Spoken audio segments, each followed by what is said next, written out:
He said, not really, but the field is great. Here's the Mad Dog kickoff formation as Craig Hentrick sends it on its way for Notre Dame. Deep into the end zone and down there by Christensen. And the Cougars will take over at their own 20-yard line. Let's take a look at the starting lineups now. Ryan Hancock was the number 3 quarterback to start the season, but he's completed 58% of his passes. Had he played enough, his quarterback rating would be the highest in college football. His 2 chief targets, Drage, who is second in the U.S. in receiving yards, and tight end Byron Rex. Up front, Scott Brumfield has been named outstanding offensive lineman 6 of the Cougars' 7 games. And Notre Dame opens in a nickel defense, expecting Hancock to go right to the air. Instead, it's a play-action pass, and the man wide open to make the reception for BYU is Byron Rex, that tight end, and it is 13 yards and a Cougar first down. Demetrius DuBose makes the tackle for the Irish. Let's take a look at the Notre Dame starting defense. That defense has been susceptible to the pass this season. Peterson is the top tackler. DuBose still seeking his All-American form. A new face in the secondary. Freshman Bobby Taylor starts his second game, his first at free safety, as Jeff Burris moves over to strong safety. Keep around corner Tom Carter today. He could have a big afternoon for the Irish. Again, a complete pass to Byron Rex. The tight end takes another first down grab from Ryan Hancock, who's 2 for 2. Peterson and DuBose collapse on him, but not until he gained 15 and another BYU first down. Tom, if Notre Dame's defense insists on playing these zone defenses the way that they did in Stanford, they will end up with the same results. This is just simply too easy a pitch and catch game for BYU if Notre Dame just sits back in those zones. There are the numbers on Byron Rex. He's 3-0 as a starter, although he began the season as the number 3 quarterback. Third consecutive BYU pass. Third consecutive completion. This one to Christensen, who is stopped just a yard short of the first down marker. Gain of 9. Jeff Burris comes up to make the tackle. Demetrius DuBose this time had to cover the back out of the backfield. We talked with Demetrius yesterday, and he was insistent upon Lou Holtz and Rick Minner playing more man-to-man coverage. He thought it was crazy that they were playing all the zone that they play. Well, he got his chance right there, and BYU made him pay for it. DuBose not looking good on that one as he didn't match up with the receiver. Hall and Willis, the split backs, and Rex again goes to the air. Completes it to Hall in the flat. Tackled close to the first down. It'll depend on the spot by John Covington. We're seeing something very consistent with Notre Dame's defense. That teams that can throw the football are having a great deal of success against them. LaVell Edwards' squad certainly physically cannot match up with this Notre Dame defense, but when they drop back and throw the football, they are every bit the match. It's going to be just half a yard short of the first down. It'll be third and that much. Let's see if they go now to a running play. They have not yet, but they come with 2 tight ends, Rex and Saudione. Why would they? They haven't misfired yet through the air.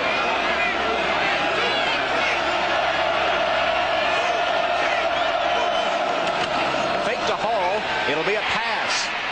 And it's incomplete. The first incompletion of the day intended for Byron Rex, but Bryant Young was putting pressure on the quarterback Hancock. Now it'll be 4th and half a yard. What does LaVell Edwards do here on the first series?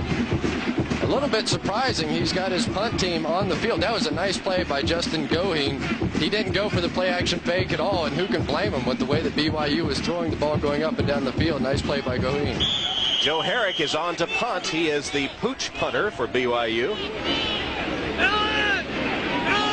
Are you surprised they're punting here?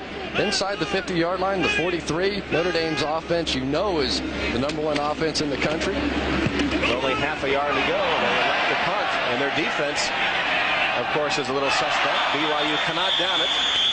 It sails into the end zone for the touchback, a 43-yard punt.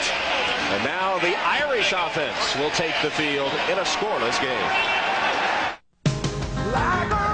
If you depend on your truck to last, here's news you should never forget. Of all the Chevy trucks built in the last 10 years, over 98% are still going strong. That's more than Ford, More than Toyota, more than Nissan. Over the years, no other truck is that dependable, foreign or domestic. Only Chevrolet, the most dependable, longest-lasting trucks on the road.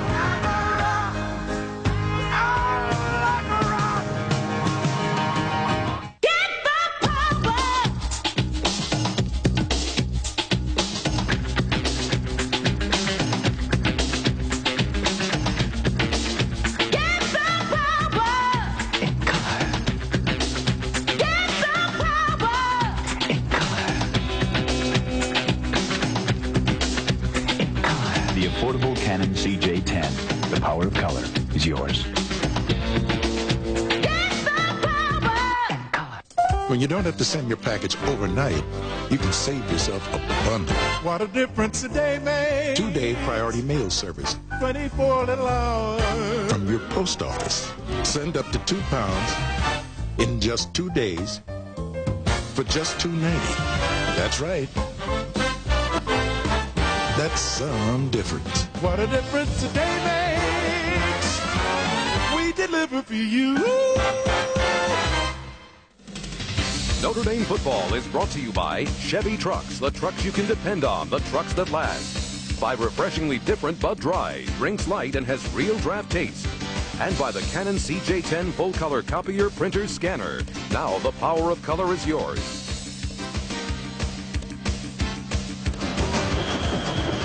Number 40 of Notre Dame is Reggie Brooks, the #1 tailback, averaging over 9 yards a carry, but on the sideline with a hip flexor injury.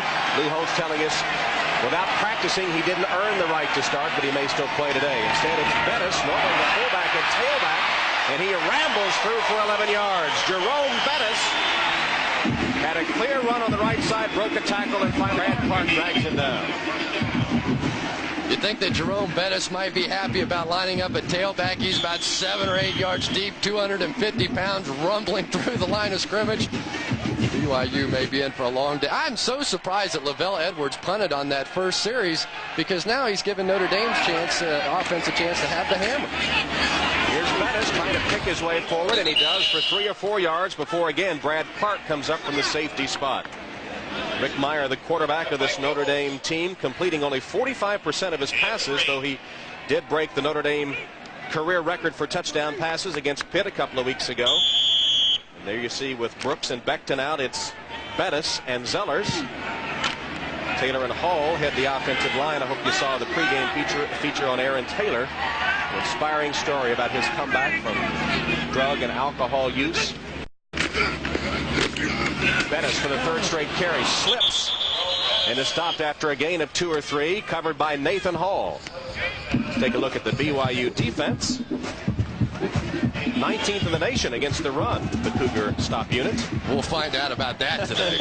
And the Cougar front 7 as good as BYU has had in recent years. Keyed around linebackers Harrigan and Hansen. Hansen is the leading tackler.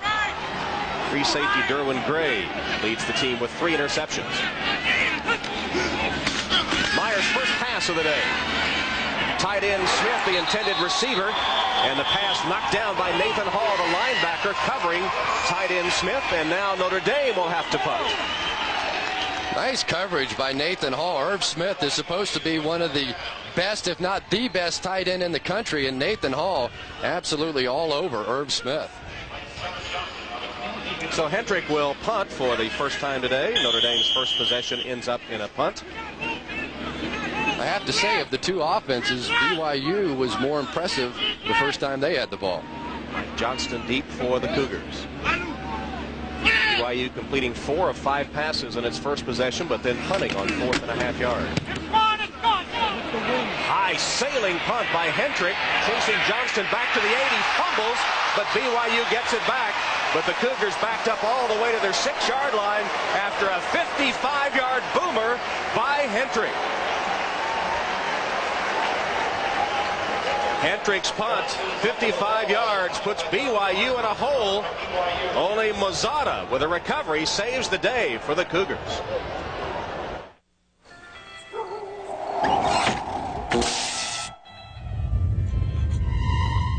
A refreshingly different beer has come together. Why is that such a bright idea? Why ask why? Try Bud Dry. It drinks easy like a light with real draft taste. No wonder. Well, there goes the neighborhood. Yeah. It's attracting such a crowd. Chevrolet announces just about the last thing you'd expect from a car company: lower prices. Believe it or not, this is for real. Chevrolet is lowering the price of every new 1993 Cavalier Coupe, sedan, wagon, and Z24 Coupe. No gimmicks or hassles, just straight talk and lower prices. Surprised? You shouldn't be. What else would you expect from the heartbeat of America?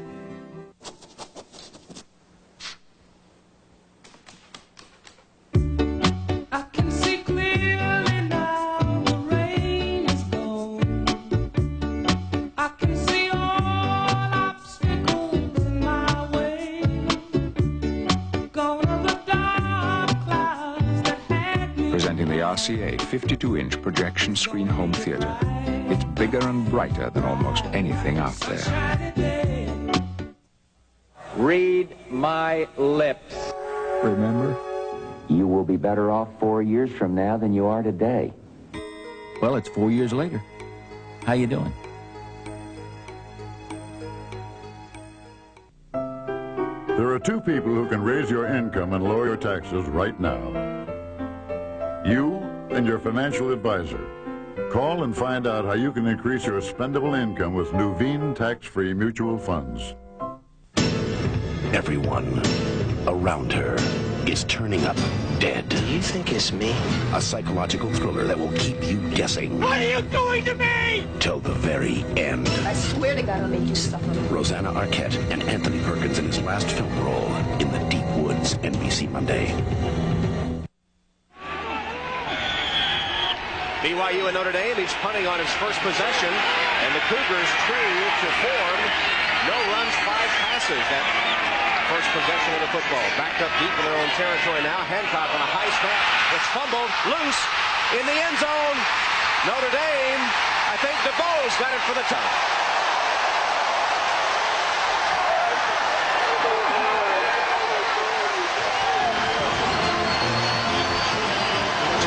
Have hampered the Cougars all season long, and especially the quarterbacks. They've had 3 different quarterbacks, and turnovers from that position have been crucial. A high snap to Hancock. He tried to hand it off. The ball fumbled, and DuBose recovers for Notre Dame. As we've seen so often, teams that come into Notre Dame Stadium, especially in the first quarter, seem to take a little bit of time to get their feet on the ground. Remember, Stanford came in, made the big turnovers, had the safety early in the ball game. They bounced back. We'll see if the Cougars can do it.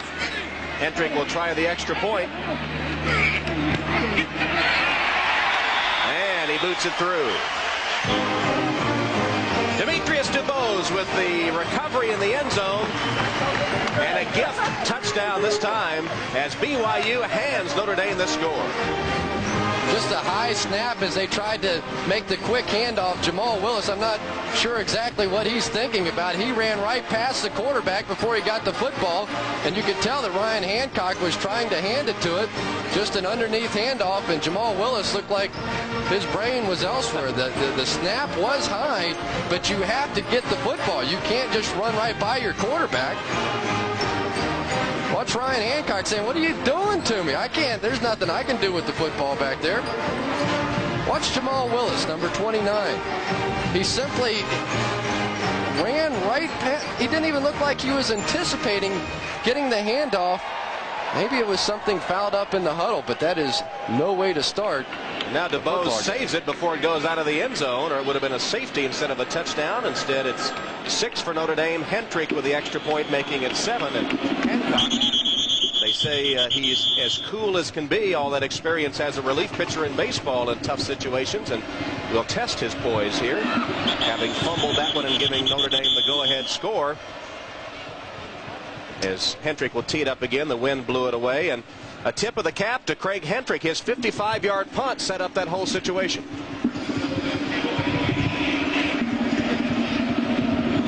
Notre Dame has been potent in the first half this season. Hendrick again kicking with the wind, and then a short kickoff. Kind of sails at the last minute, but Mooley heads upfield with it, bounces to the outside. Nice move by Mooley. He lowers his head and ducks to the 30-yard line. And let's go from South Bend to New York. Jim Lampley has a college football update. Jim? All right, Tom. Alabama is very much in the national championship chase, and here's the first touchdown catch of the year for sophomore star David Palmer. It made it 7-0 Alabama. A later Derek Lassick run gave the Tide a 14-0 lead. Since then, Mississippi has gotten only the 5th touchdown the Tide has given up this year. It's 14-7 Alabama now in Tuscaloosa. Tom and Chris.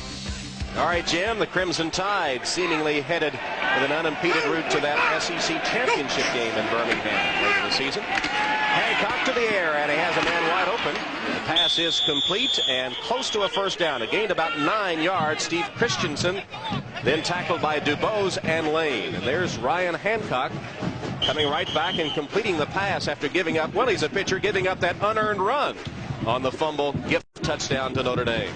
That time a perfect example of Anthony Peterson, who is probably the least among the cover people for Notre Dame. We'll check the measurement here. But one of the things that Lou Holtz talked about was, it's like a first down. One of the things Lou Holtz talked about was that he wanted his defensive linebackers to attack within the zones, that he felt that they were dropping to a certain position on the field and just standing there. And you can't do that against a good passing team. When somebody enters your zone, you have to essentially play man-to-man on him within that zone. That time Anthony Peterson doing it perfectly.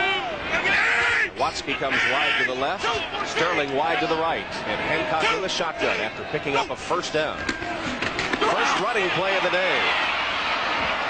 Mooley gains about 6 or 7 yards before he's tackled by Anthony Peterson. I think Notre Dame will live with that, won't they, Chris?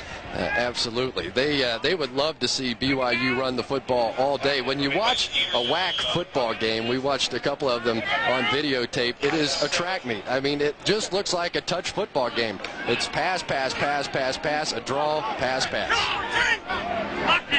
Under center this time with Mooley and Willis in the backfield. Play action pass. Hancock with time completes the pass to Willis. And Willis still fighting his way forward. Nice run by Willis after he caught the football. He's all the way to the Irish 37. 15-yard gain. Tom, I know Notre Dame is leading this football game 7-0 because of the turnover, but thus far, BYU's offense against Notre Dame's defense, it's been a mismatch. Notre Dame simply not able to handle the short ball control passing game of BYU in much the same way that they couldn't handle Stanford's. Look at Willis. Strong run by Jamal Willis, sophomore from Las Vegas. Drage in motion and now in the slot. Hancock under pressure and is taken down by DuBose. Football is loose. Are they going to say incomplete pass? Let's see the ruling. DuBose on the blitz, smacking Hancock and knocking the ball free.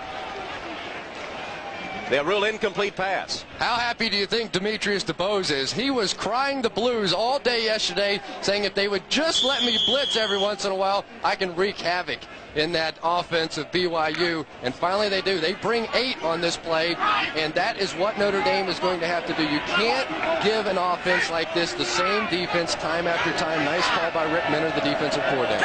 From the shotgun, Anderson to Watsky and Drage. 3 wides in. Plenty of time on this play, and Hancock with that strong arm spots a man at the 5. It's Doman, and Doman out of bounds at the Notre Dame 5-yard line, chased out for the freshman Bobby Taylor, but the strong arm of Hancock finding Doman for 33 yards, first and goal. You can't do it, Tom. You can't play these guys a zone. They have great success going down the field. Look at the time the offensive line gives Ryan Hancock. And Doman was down the field about 30 yards, literally standing. He was not even moving, wide open on the play. Notre Dame is getting killed in this zone defense. Hancock has hit 7 of his first 9 passes, already 95 yards. First and goal, the give to Willis. Willis cutting back to the line of scrimmage and stopped there. Jeff Burris came up from the safety spot as the running play does not work. Let's see if LaVell Edwards now goes back to the passing game on this second and goal from about the 5. Watch Bryce Doman right here. He's going to come down the field and just find a hole and absolutely stop in this defense. Watch the safeties. They're going to clear out. Doman just stands there. He's waving his arm all the time in the world for Hancock. That's easy. That's too easy. A running play, though, on first down with no gain. Now 3 wides come left on second and goal from the 5.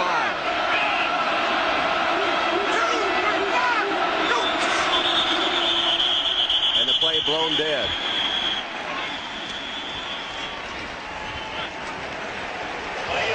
A delay of game penalty against BYU, and you see the reaction of Lavelle Edwards.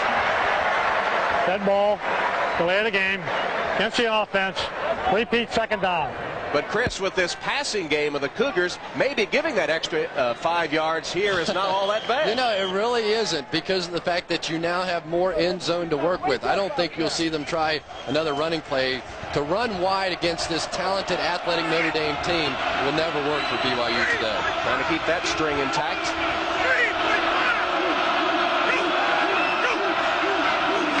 Hancock, a quick pass, complete to the 1-yard line. Otis Sterling makes the reception. He'll be marked out at about the 1 or 2. Let's see. Bobby Taylor covering Otis Sterling, the senior from Riverside, California. Watch the man over Otis Sterling. Greg Lane is coming on a corner blitz. Great read. We talked about how young Ryan Hancock is, how he doesn't have much experience. Well, that time Notre Dame brings with a short corner blitz, but the problem with that is it was right in the area that Hancock was intending to throw the ball. That's a hot read, an easy pitch and catch. When you're down on the goal line, if you're going to come with that kind of a corner blitz, you have to walk up the safety behind and literally almost give it away. Ryan Hancock already over 100 yards passing, but still no points for the Cougars. 7:29 left first quarter, 7-0 Notre Dame. Rolling, Hancock lost it for Rex, and it's incomplete.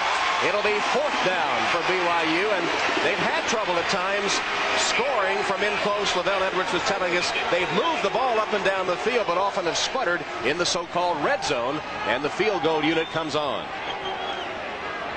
Tom, I'm not going to make a friend with Lavelle Edwards here, but I've got to say I disagree with this. I disagree with the punt. This ball game is going to be a shootout. These two teams, Notre Dame averaging 38 points a game, BYU 31. You're down there on the 1-yard line. If you're going to go for it, you have to go for it. Run it twice, do whatever, but you've got to try and match points for this team. David Lauder's 18-yard field goal is good. And Edwards electing to go for 3, gets on the board. The Cougars pull within 4 of Notre Dame. This Heisman Trophy moment is brought to you by State Farm Insurance. Like a good neighbor, State Farm is there. Ty Detmer was the first of many great BYU quarterbacks to win the Heisman Trophy. One of the most prolific passers in NCAA history, Detmer leapt into the Heisman spotlight in his junior year. Detmer's brilliance saw him set 31 NCAA records, and his amazing season was capped by his Heisman Trophy moment. Most people know State Farm sells car and homeowners insurance. Some people don't know State Farm sells life insurance too. I'm State Farm agent Cecil Burt. Our life insurance policies, our prices, and our financial ability to deliver on our promises, plus the good neighbor service State Farm agents are famous for, have made State Farm one of the largest of all life insurance companies and an outstanding life insurance value. State Farm sells life insurance. We put our best people on the project. Hope they come through. One network color laser printer not only brings everyone together, it brings out the best in everyone. Intelligent color for any document, only from Xerox. Putting it together. Before building new water mains, we had to know where the old ones were. Xerox color not only helps with little details, it gives you the big picture too. Intelligent color for any document, only from Xerox. Putting it together. This is the beginning of fully conditioned, great-looking hair. Head & Shoulders 2-in-1. You get complete conditioners with our proven dandruff shampoo all in one. For what could be the end of flakes and the beginning of something great. Head & Shoulders 2-in-1. Strike the gold. 8P Indy. Pleasant Tap. The great field ever assembled for the richest day in thoroughbred racing. The Breeders' Cup. Next Saturday on NBC. Tom Hammond, Chris Collinsworth, John Dockery from Notre Dame Stadium. Lavelle Edwards Cougars have moved the ball on Notre Dame, already 105 yards in total offense, but the fumble recovery in the end zone by the Irish make it 7-3 Notre Dame. Lauder's kick bounces once, then taken by Miller on the hop. And Mike Miller is across the 30 to the 32-yard line. And visiting with the BYU coaching staff yesterday, Coach Edwards and his assistants, you get the idea it's somewhat of a family. And if you take a look at the seasons they've been together at BYU, that is certainly uncommon in this day of high-pressure college football. Yeah, Lavelle Edwards is third among all active coaches with a 74% winning percentage, behind only Tom Osborne from Nebraska and Joe Paterno at Penn State. Pretty good company. Pretty solid company indeed. The last time Notre Dame had the ball from scrimmage, they had three straight Bettis runs. This is the fourth consecutive run by Bettis. It nets about 4 yards. Let's go down to the sideline for an injury update. And John Dockery. You know, Tom, as if the Irish don't have enough injury problems on offense. We haven't seen Brooks. We haven't seen Beckton at tailback. Now I just found out in warm-up they have another injury. Oscar McBride popped a groin, and he isn't expected to see action. So it'll be interesting to see as the Irish get inside the 20, where they often use Oscar McBride as a second tight end, what they'll do there, also on short yardage. Here's Myers' pass, complete to Miller. There's a penalty marker down, and Miller has a first down, but there is a flag on the play. Boy, Lake Dawson just mugged Patrick Mitchell. I think you're going to have offensive pass interference. I just saw the tail end of the play, but it looked like a pick play, and Lake Dawson had Patrick Mitchell on the ground. Let's see. Talk about it a little more. It is offensive pass interference. You know, it's okay to pick in the secondary. Look at Lou Holt saying, well, you know, he hit him pretty hard. Doesn't that count for anything? But it's okay to pick, but you can't knock him to the ground. I mean, it doesn't matter how. Pass interference against the offense. Loss of down. It's a big penalty. Third down. Carries that loss of down with it.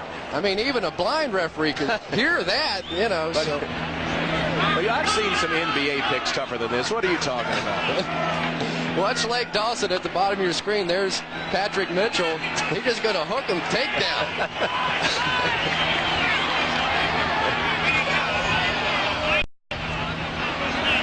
So 3rd and 20 now, and BYU comes with its nickel defense.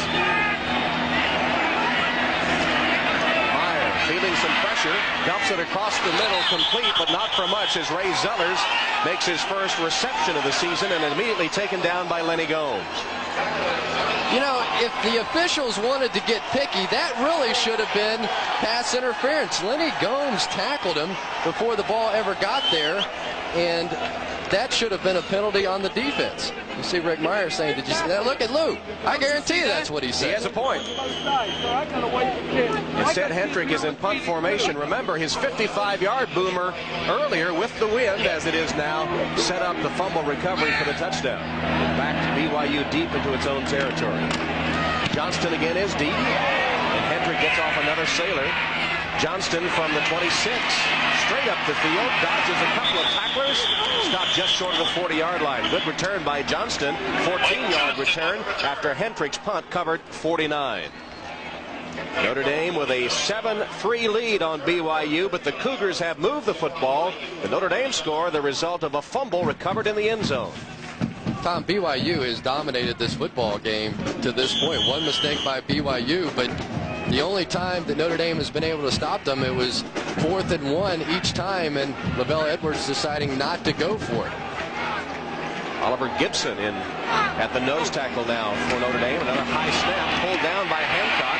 Kalen Hall can't dodge the Irish defenders. Gibson and McDonald converge on him to stop him for a loss on the play. Loss of about 4 yards. Let's go back to Jim Lampley now for another update. All right, Tom, homecoming day in Gainesville as the Gators continue to rebound from the losses to Tennessee and Mississippi State. Shane Matthews, 9 of 11 in the game already against Louisville. That 29-yard touchdown pass to Trey Everett. Matthews breaks a lot of records, but he can never top Chris Collinsworth's 99-yard touchdown pass to Derek Gaffney. Right, Chris? Jim, thank you very much. Your tab is mounting. I think he's been mentioning that every game. That's my main man, Jim Lampley. I just want you to know that. You never brought it up. Otis Sterling was the intended receiver of that Ryan Hancock pass. And Sterling, a somewhat inspirational story from Riverside, California. When he was his senior year in high school, he moved away from home. His parents and some of his brothers and sisters were involved with drugs. He had to get away. Moved in with a friend's family. No scholarship offers. He worked a year out of high school, eventually walked on at BYU, and you see the kind of productive year he's having in his senior campaign.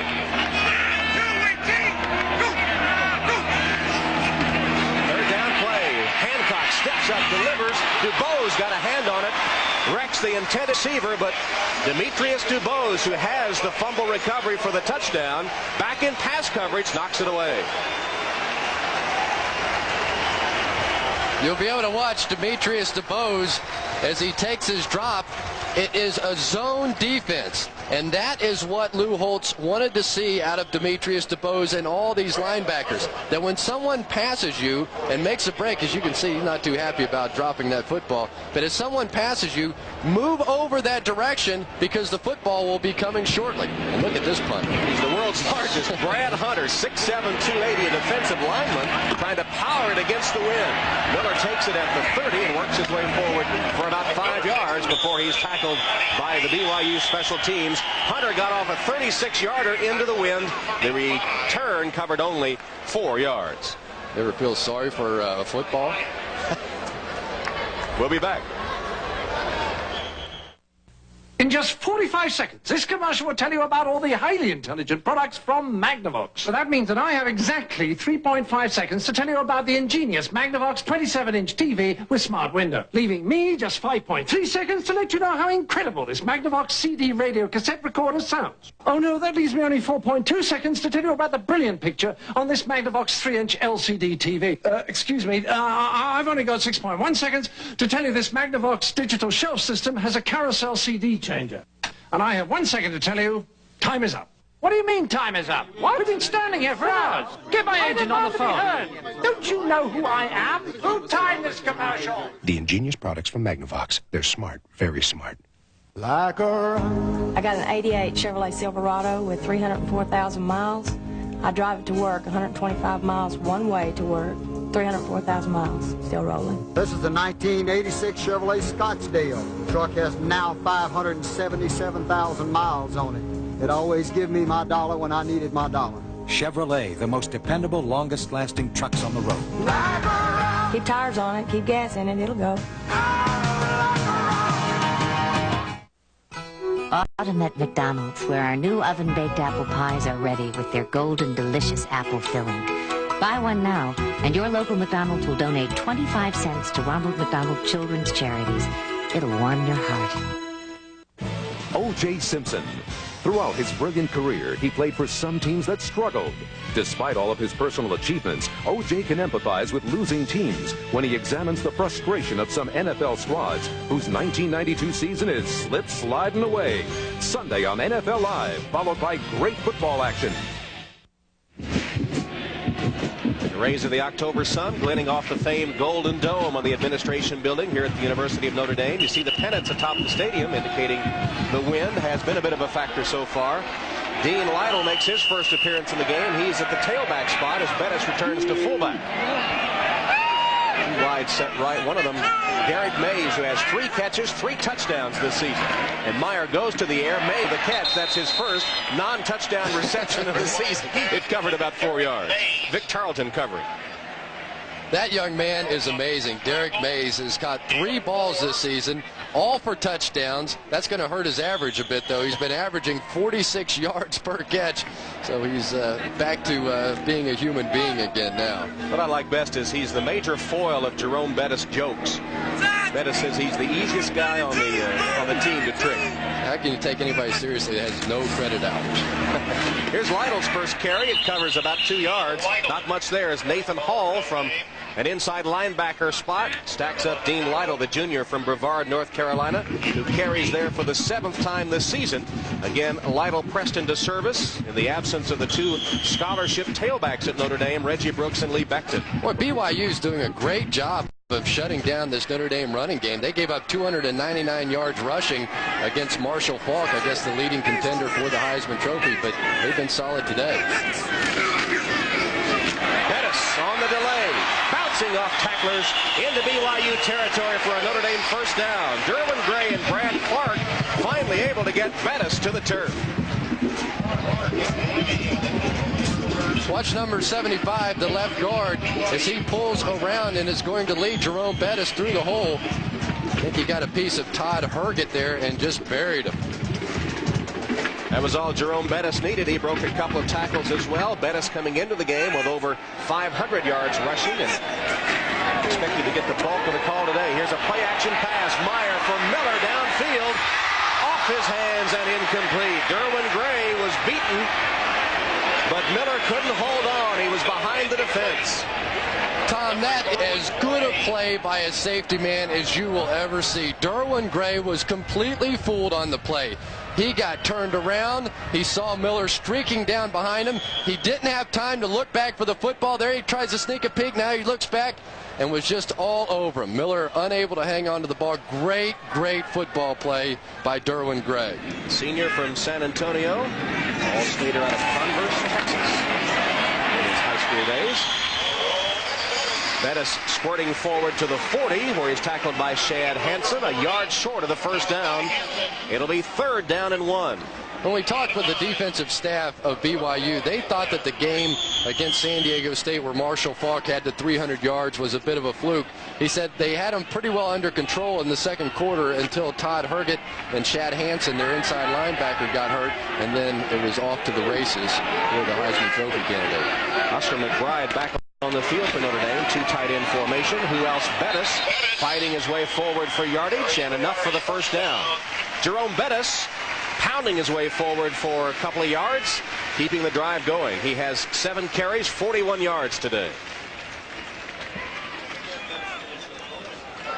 Made by Randy Brock, pickup 3. There is the offensive coordinator, or defensive coordinator, Ken Schmidt of the BYU Cougars. He knows he's probably going to have to play an 8-man front much of the day to shut down this running game. First option we've seen from Notre Dame today. Meyer keeps and got a couple of yards. Shad Hansen with his 2nd consecutive tackle, and Todd Herget, the heart of the defense. Those 2 players coming in there again. And here's Reggie Brooks. Reggie Brooks, hip flexor and all, onto the field. This is the man that's been sensational for the Irish, averaging over 9 yards a carry. See if he's slowed by the injury at all, but he has been, as we said, spectacular in his senior season. 8th play of the drive. Again, the option. Meyer stopped for a loss this time, back to the original line of scrimmage. It appears that BYU is ready for the option from Notre Dame. Randy Brock got penetration now to stop Meyer for the loss. What an unbelievable play by Randy Brock. This guy has been compared with Jason Buck, the great defensive lineman out of BYU. He just got a fingernail on Rick Meyer and was able to bring him down. Had Rick Meyer turned the corner, they really had that option play set up. Brock appeared to be blocked on the play and still made the tackle. The freshman All-American in his first season last year.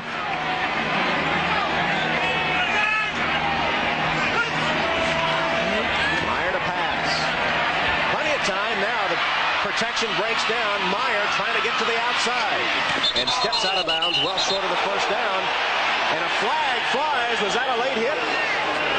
Meyer knocked all the way into the Irish bench.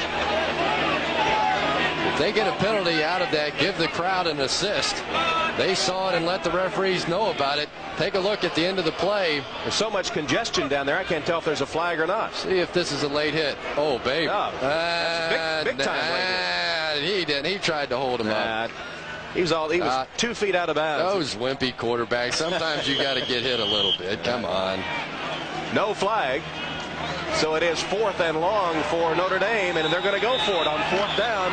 4th and 9, and the Irish will go for it. BYU taken by surprise, calls timeout. Took us by surprise, too. Yeah. 4th and 9. What a contrast, though. BYU choosing not to go for it on 2 4th and 1s, and now Notre Dame going for it on 4th and 9. Gives us a chance to remind you about more football coming your way tomorrow of the professional variety NFL action starting at 12:30 Eastern Time with NFL Live. Some of you will see the old rivals, the Bengals and the Oilers, get together. Others will see Seattle coming into the Meadowlands to face the Giants. They'll be lighting the scoreboard up in that one. 4 o'clock games, Indianapolis, Miami. The Dolphins trying to stay unbeaten. Denver, San Diego, or Cleveland, New England.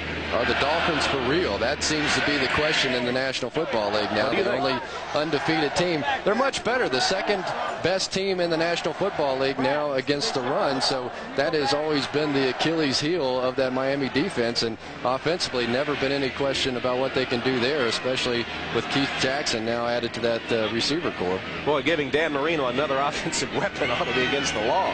Yeah. So Rick Meyer, after a consultation with Lou Holtz, ready for this 4th and 9 play. We're inside the final minute of the first quarter. Notre Dame leading BYU 7-3. You got to get Rick Meyer on the corner. Probably roll him out to the top of the screen. Give him the option. Brooks set as a wide receiver to the right. Instead, Meyer across the middle, complete for the first down to Ray Griggs. Griggs makes the catch in traffic, then taken down by Derwin Gray, but it covers 15 yards. Notre Dame gambles and rolls a 7. All right, NFL scouts, take a look at this pass. The straight drop back by Rick Meyer. This is why he will be the first quarterback taken in the draft this year. Boom! That is big league. Notre Dame with a first down now on the BYU 21-yard line. Closing seconds of the first quarter. Bettis hit hard and knocked back and then swarmed by the white jerseys. That was Shad Hansen down at the bottom of the stack that made the initial stick of Jerome Bettis.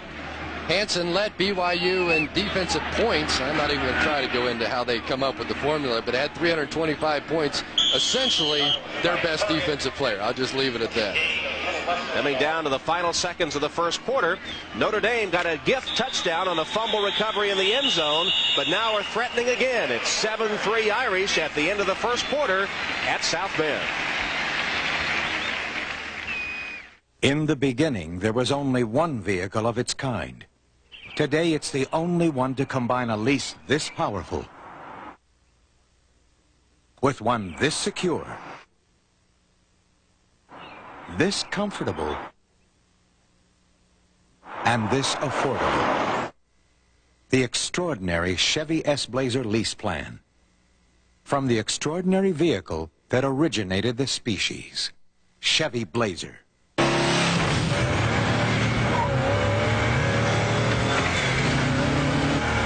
Here comes Jim, in for a pit.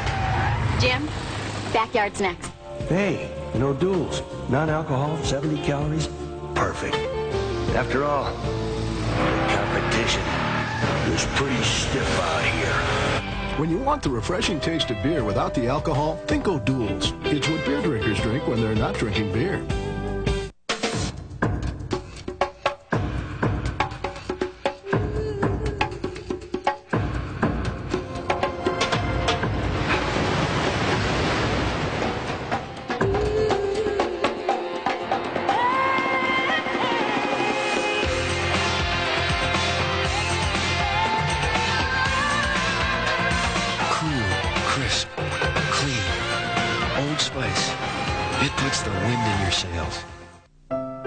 There are two people who can raise your income and lower your taxes right now. You and your financial advisor. Call and find out how you can increase your spendable income with Nuveen tax-free mutual funds. Here. There. Everywhere. The DeskJet Portable. DeskJet printers from Hewlett-Packard. Make it happen.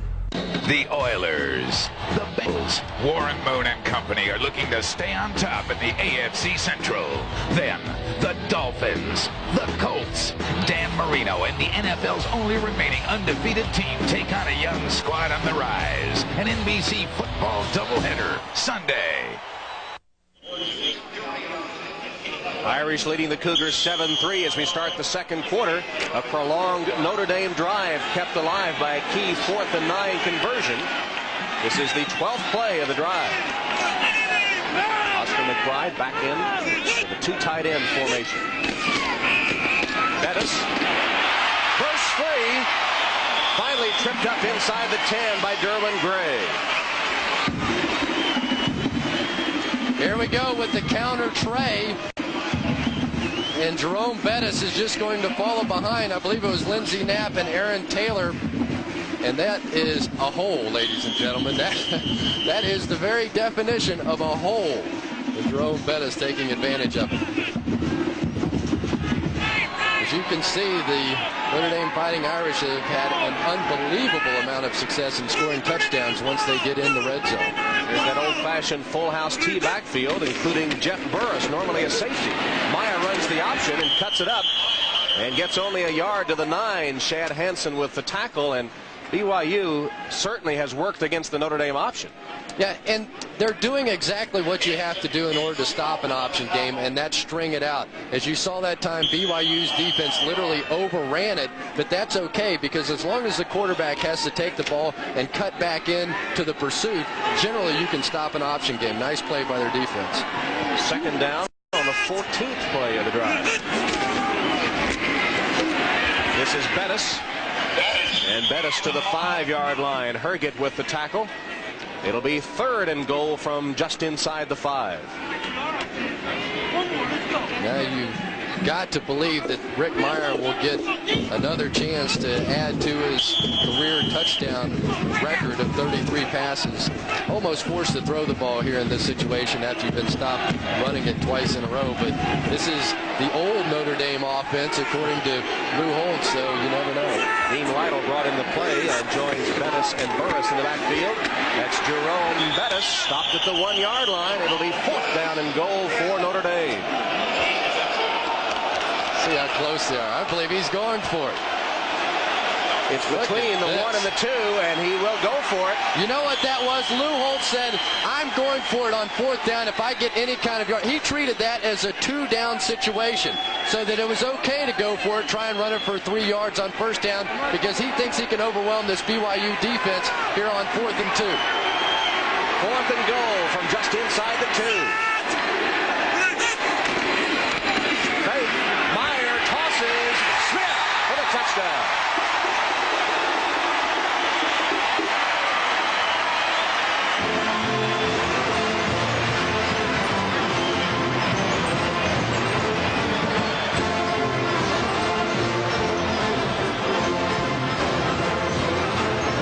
First touchdown reception of the season for the All-American candidate Irv Smith. He had seen his backup, Oscar McBride, catch 4 touchdown passes. He was getting a little envious. He was wide open for his first scoring catch of the season. And let's give Lou Holtz some credit. He's taken his fair share of knocks during the course of this season, but he called for a pass on 4th and 9 and picked it up. And then on 4th and 2, Lou Holtz was the difference on that drive. Hendrick adds the extra point. A beautiful 16-play drive, keyed by 2 4th-down conversions. This one went for the touchdown as Meyer spots a wide-open Irv Smith for the score. I don't think the BYU defense could believe they were throwing in that situation. Nice call by Holtz. Meyer with touchdown pass number 34. And the Irish increase their lead. Holtz and Notre Dame up on BYU 14-3. Riding fist bumps is not good for my lunch. Bouncing my Every hour, we select a Chevy Cavalier to take a memorable trip at the factory over a very sophisticated bumpy road. We call it the squeak and rattle track, and it's one man's job to test Cavaliers and find problems before they get to you. It's a rough job, but someone's got to do it. Surprised that Chevy has a road, a test, and a man like this? You shouldn't be. What else would you expect from the heartbeat of America? Dear Ross, I was awarded this Purple Heart for wounds received during a Vietnam ambush. Over the years, its value to me has grown significantly. And like my family, it is priceless. I would be honored if you would accept the loan of my Purple Heart to keep with you throughout the campaign. I believe that it can serve as a compelling reminder that the hard battle ahead can and must be won. Let it also remind you of the army of ordinary citizens that is mustered to your call and looks to you to stop the hemorrhaging of the American spirit and to restore honesty, integrity, and responsibility to our government.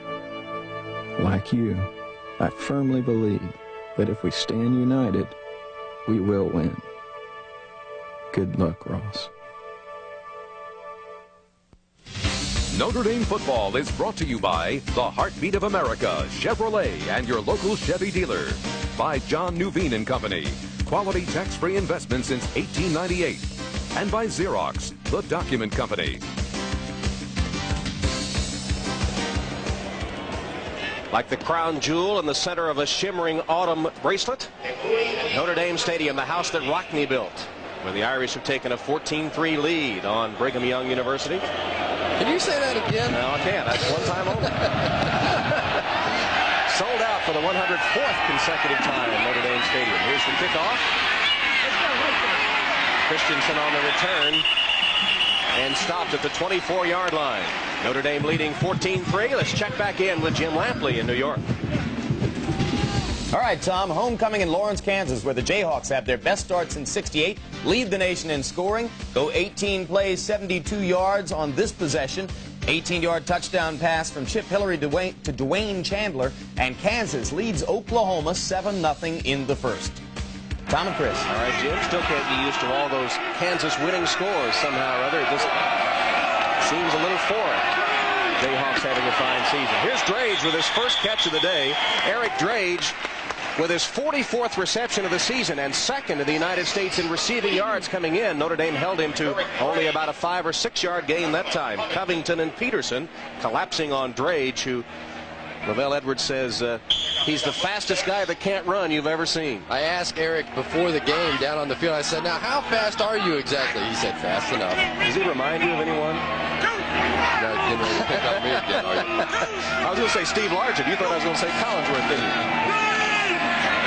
Hancock wide open across the middle to Hall. Kalen Hall with a first down. Cuts to the outside. Another pretty move. And finally tripped up on a shoestring tackle by Tom Carter. I tell you, Eric Drage showed me a good sign of intelligence at the end of that play as well. Demetrius DeBose was bearing down on him. It looked like it was going to be one massive collision. Watches the play is just about to be completed. Hall with a nice catch, nice move. Now it looks like DeBose, who you see right there in the corner picture, is going to be in a big collision. But no, he's just going to fall down to the ground. Here's DeBose, 31, bearing down. Am I gonna hit? No, I'm not going to hit that guy in the mouth. 14-yard gain on the play, though, for BYU. They have a first down. Right back to the air and almost picked off by DeBose. Instead, the reception made by Tim Nowatzki. Nowatzki with his third reception of the season. It's good for another BYU first down. I thought DeBose was going to pick that one off. Yeah, it really looked like Brian Hancock should not have made this throw. Watch DeBose. He'll drop back into the zone, and now he's going to attack. That's what Lou Holtz is talking about, but didn't get there quite soon enough. Right now, BYU is cutting down their routes. They know that Notre Dame is playing a deep zone drop, so that they're running their routes now at 4 or 5 yards and giving their receivers a chance to run with the football after they catch it. So that big 42, 50 tickets today for Tim Nowatzki, who was born and lives in nearby Michigan City, Indiana. Lofted by Hancock and taken by Heimuli, and Heimuli's down to the Irish 9-yard line, 35-yard gain. Watch Heimuli coming out of the backfield. He got matched up one-on-one on the linebacker, and it was a mismatch. He goes right by. Comes up with a big play. We have really not seen Notre Dame be able to stop the running game or the passing game of BYU so far. And it continues. Heimuli, who was born in Tonga, and we talked about the strong arm of Ryan Hancock. That time he had touch on it. He just laid it up there and let Heimuli run under it. That's what happens when you put yourself in those mismatches. Justin Goheen, you know, everybody says, why doesn't Notre Dame run more blitzes? Why don't they try and put more pressure on the quarterback? Well, that's what happens. You have Heimuli matched up against Justin Goheen down the sideline, and he just simply was not fast enough to keep up with him. Well, we've seen a lot of horses, a lot of thoroughbreds on the field here at South Bend today, and we'll see the real thing in action a week from today from Gulfstream Park in Hollandale, Florida. Breeders' Cup 9. 7 races worth $10 million. Horse racing's richest day, starting at 1:30 p.m. Eastern Time. Horse of the Year up for grabs, as well as all the divisional championships. Hope you'll join us from Gulfstream 1:30 a week from today for the Breeders' Cup. Well, Lavelle Edwards is known as the master of the passing game. How have they done so far today? 21 plays, 17 of them passes. Hancock has hit 12 of 17. He's 4 for 4 on this drive.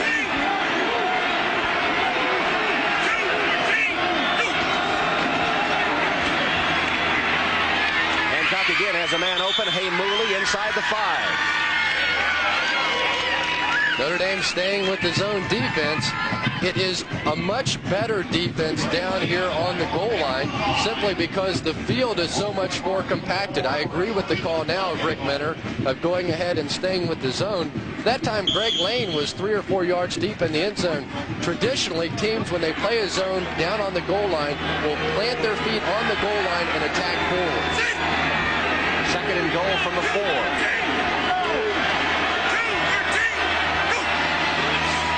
To the right, Hancock looking that way, fires it and dropped in the end zone. Sterling had it, couldn't hold it. We talked about the 93-mile-an-hour fastball. You just saw one. Ryan Hancock had Sterling wide open in the end zone, but you've got to throw this ball that hard. You have to be able to make the catch if you're Otis Sterling. And in a 14-3 ball game, that's a huge drop. Ryan Hancock knows it. Hancock, 13 of 19 on the day. He's going to become a starting pitcher after being a reliever most of his career. He pitched against Notre Dame in a tournament in Seattle this past season. Trying to pitch for a score here. Knocked away. Good defense that time by Notre Dame's John Covington. He hit Tyler Anderson just as the ball arrived to knock it free. The exact same play. They came right back with it. You'll see Covington, you fool me once, shame on me, however that saying goes. They'll bring the wide receiver in from the outside, clear with the 2 inside guys. DeBose and Covington all over that one, though. And on 4th down, BYU again will attempt a field goal. Lauder hit his first one. This one will be 21 yards. And the left footer Lauder now 2 for 2. BYU, though, has to settle for a field goal. They wanted the touchdown, and they still trail Notre Dame, now 14-6. Here we work part-time and play full-time. I was 18, didn't have a care, working for peanuts, not a dime to spare. To get the most fun out of every dollar, get into America's best-selling first truck. S10 pickup for around $8,000 from Chevrolet. The most dependable, longest-lasting trucks on the road. Like a rock, oh, like a rock.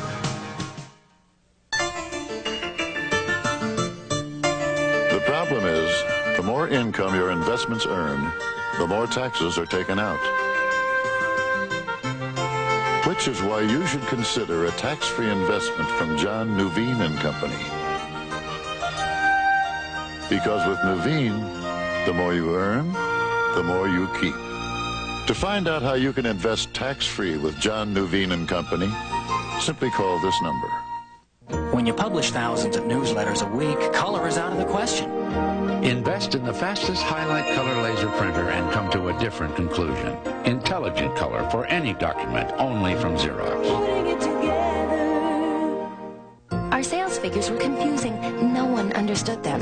With our digital color copier, you get the clarity of color with the stroke of a pen and touch of a screen. Intelligent color for any document, only from Xerox. Putting it together. Hey kids, why settle for ordinary? Hey, sports fan. Nice man. Nerd. When you can get the inside stuff. Season premiere next Saturday on NBC. The mosaic on the side of the Hesburgh Library, forever dubbed by Notre Dame students as Touchdown Jesus, and its spot overlooking Notre Dame Stadium. You see it looming there in the background beyond the rim of the stadium. Well, Lavelle Edwards really has to be shaking his head about this ball game. They give up the cheap touchdown on the turnover while his offense is in the field. Literally, they move the ball up and down the field against this Notre Dame defense, and yet they're down 14-6. A problem he mentioned yesterday, not getting into the end zone. Lauder's kick taken by Miller at the 4. Look out. Straight up the gut. Miller with great speed to the outside and knocked out of bounds. Lauder, the kicker, was able to just trip him up and force his momentum to carry him out of bounds. 41-yard return by Miller. I'm surprised Mike Miller didn't have a heart attack when he saw this, so watch what the wedge does. I mean, there is nobody, you don't see holes like that. I used to return kicks. I had never saw a hole that big in my life. That is a great job by those guys on the wedge. And a saving shove by Lauder. Knocks Miller out of bounds. Good field position though for the Irish. They go straight ahead to Zellers. Ray Zellers getting his first start today. Rips off 12 yards before he's shoestring tackled by Derwin Gray. What did Bettis tell us yesterday? That Ray Zellers is a guy that, if anything, he's too fast. He wants to hit the hole like a tailback. He says when you're playing fullback, you have to learn to slow it down a little bit. Let the blocking develop because you're so close to the line of scrimmage. That time Ray Zellers took his time and picked up a nice game. I said, don't explode till you get to the hole. He was running into his own offensive lineman at the time. Nice first down run. Meyer pumps once. Now is going to be spun down for a loss back to the 48-yard line. Randy Brock and Lenny Gomes were all over him.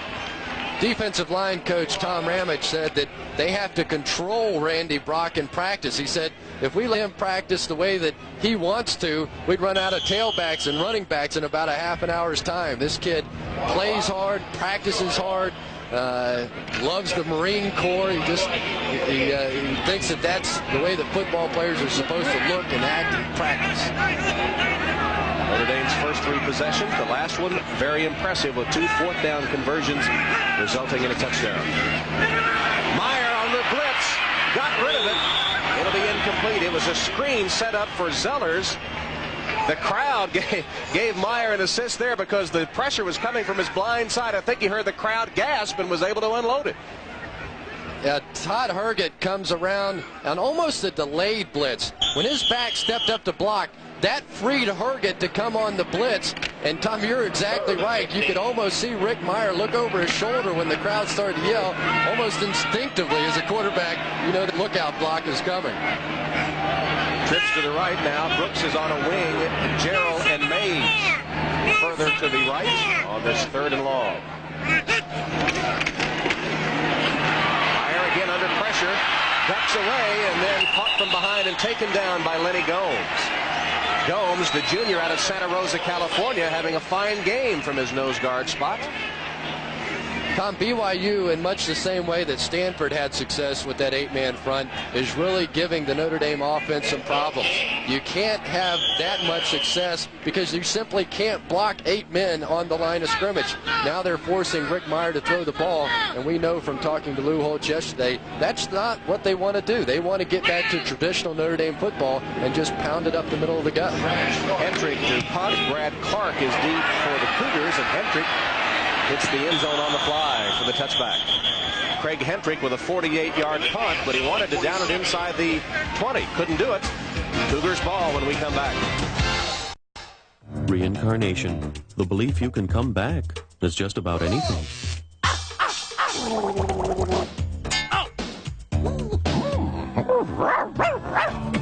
Why do some guys have all the luck? Try a beer that drinks like a light with real draft taste. Bud Dry. Because while luck may run out, Happy birthday, Grandma. For me! true refreshment won't. In 1993, you'll have over 500 new car models to choose from. And you can be pretty sure that most of them will cost more than they did last year. But this one won't. The Lumina Euro Sedan from Chevrolet. You'll find the features you're looking for, but you won't find a higher number on the sticker. This year's Lumina, last year's prices. Pretty ingenious, huh? What else would you expect from the heartbeat of America? But don't forget, man, we're going to get them on a run. We're going to go, go, go, go. In the Notre Dame tradition of excellence, a tribute to the legendary athletic accomplishment, the athletic department of the University of Notre Dame is proud to present its exclusive collection of sportswear and gift items, merchandise of the highest quality design and available on a limited basis exclusively to the University of Notre Dame Department of Athletics. Call 1-800-345-5027 to receive a free catalog.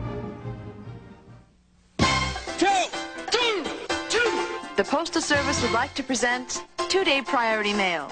That's delivery in just 2 days of up to 2 pounds for just $2.90. Remember, 2 days, 2 pounds, $2.90. 2-day priority mail from your Postal Service. We deliver for you. For pickup service, call 1-800-222-1811. Joey Gamache, undefeated champion, cocky, flamboyant, lightning-quick hands, ready to defend his crown. Tony the Tiger Lopez, a ferocious and powerful veteran out to regain the glory. Gamache versus Lopez, the WBA Lightweight Championship presented by Valvoline, live today on NBC. Tom Hammond, Chris Collinsworth, John Dockery from Notre Dame Stadium, where the BYU defense is trying to get a few things straightened out. They played pretty well, only allowing the one long Notre Dame drive. The Cougars surrendering a cheap touchdown on the fumble recovery in the end zone. That was the offense that gave up that. BYU with a first down at its own 20. Ryan Hancock wide open to Rex. Byron Rex, the tight end, close to the first down. Dubose and Covington on the tackle. Going to see Byron Rex simply come from his tight end position, swing out wide, and then come back over as they clear the field. And it is not a very complicated game. Excuse me, it came out of the backfield there. But it's not a very complicated game plan, really. If you watch the National Football League, you see it week in and week out. It's giving this Notre Dame defense fits. Third catch by Rex, good for the first down. Hancock, feeling pressure from a blitzing Dubose, had to unload it. Intended for Christensen and incomplete. The defensive coaches for BYU, or the offensive coaches, I should say, Roger French, the offensive coordinator, said that he would really prefer to see Demetrius Dubose in pass coverage. They didn't want to see him turn loose and coming after their quarterback. As you can see, nice job, nice read by Ryan Hancock, just getting it out of there. That was a potentially horrible play. Roger French has faith in his strong-armed young quarterback. Hancock has had a good game so far. Unable to get into the end zone, however. Now being chased, Hancock gets away and dumps it off. And it's going to be incomplete, intended for Tyler Anderson. He had a receiver in the territory, and the fact that his arm was being held could be one of the reasons the ball came up short. Heads-up play by Hancock in any event. Clearly an incomplete pass. Ryan Hancock was trying to flip it in the flat, and that's the first time we've seen all day Notre Dame being able to put any pressure on Hancock with just their front four. Coming around the corner, that was Devon McDonald, and that's what Notre Dame would like to do, be able to get that pressure with their front four, but so far the only way they've been able to get it is by blitzing Dubose. 3rd and 10 for the Cougars.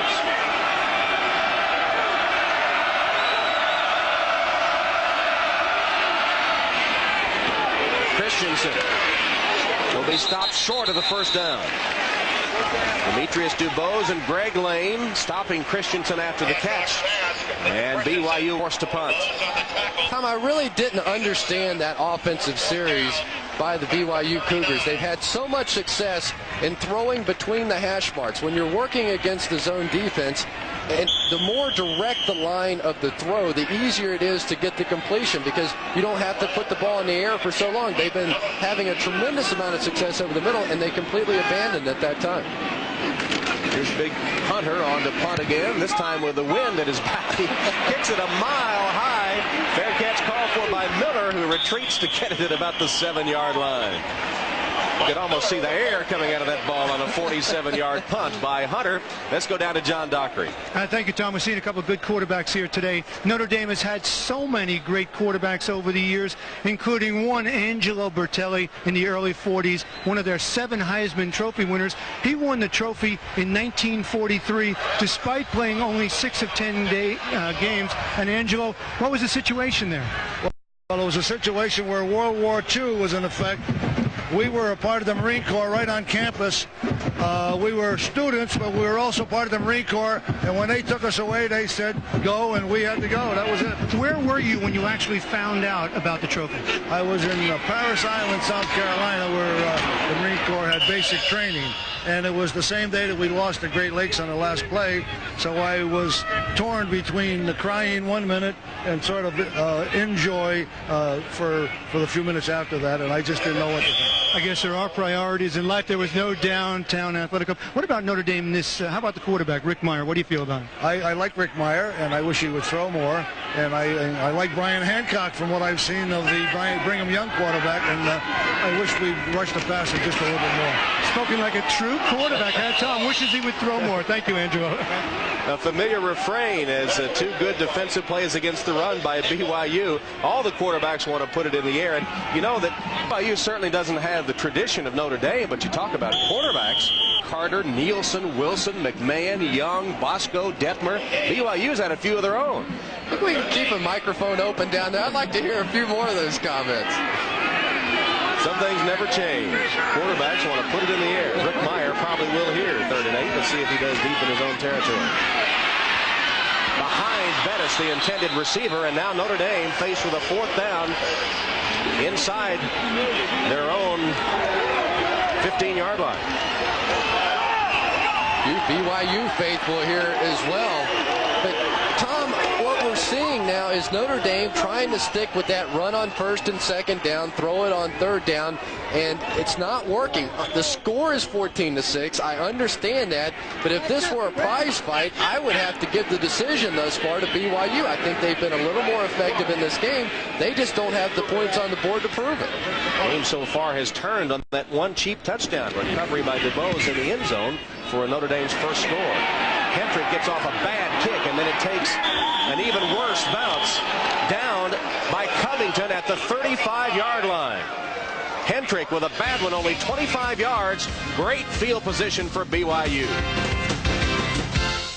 This is the $825 billion question. That's how much foreign corporations operating in the U.S. took in one year. But 72% of them didn't pay 1 dime in taxes. Not 1 dime. And George Bush supports tax loopholes for foreign companies operating here. Supports them so much that he attacks Bill Clinton for wanting to close them. Bill Clinton wants to collect what foreign corporations owe and put the money to work to rebuild America. Clinton Gore, for people, for a change. State Farm sells life insurance. In fact, we've been there protecting hopes and dreams for families for over 60 years. And we're there for your family today with the life insurance value you're looking for. You see, the cost of State Farm life insurance is among the lowest in the industry. So, you get an outstanding value from a company with a long history of financial stability. Isn't that what you're looking for in a life insurance plan for the people who are counting on you? Yeah. State Farm sells life insurance. When we set out to design the new Geo Prism, the possibilities were endless. Then, step by step, we built a car that's as well thought out as it is well engineered. Once you see the end result, we think you'll agree. It all came together beautifully. Get to know the newest Geo Prism, at your Chevrolet Geo dealers.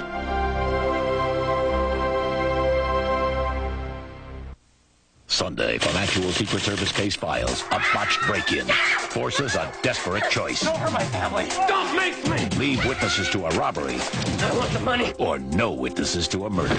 Will agents stop them in time? An all-new Secret Service.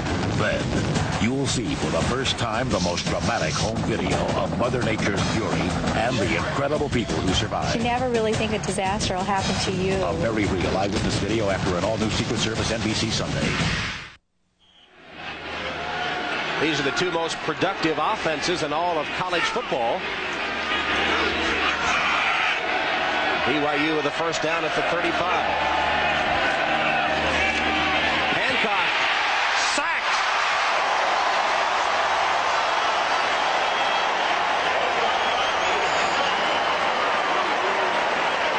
Devon McDonald getting his Notre Dame leading sack total up to 5.5 with that hit. Devon McDonald gets credit for the sack, but you have to give an assist to the Notre Dame secondary. That time they went with the man-to-man coverage. I think surprised BYU to some degree. They had a lot of clearing routes. Nobody was open, and gave McDonald time to come around the corner for the sack. Now 2nd and 23.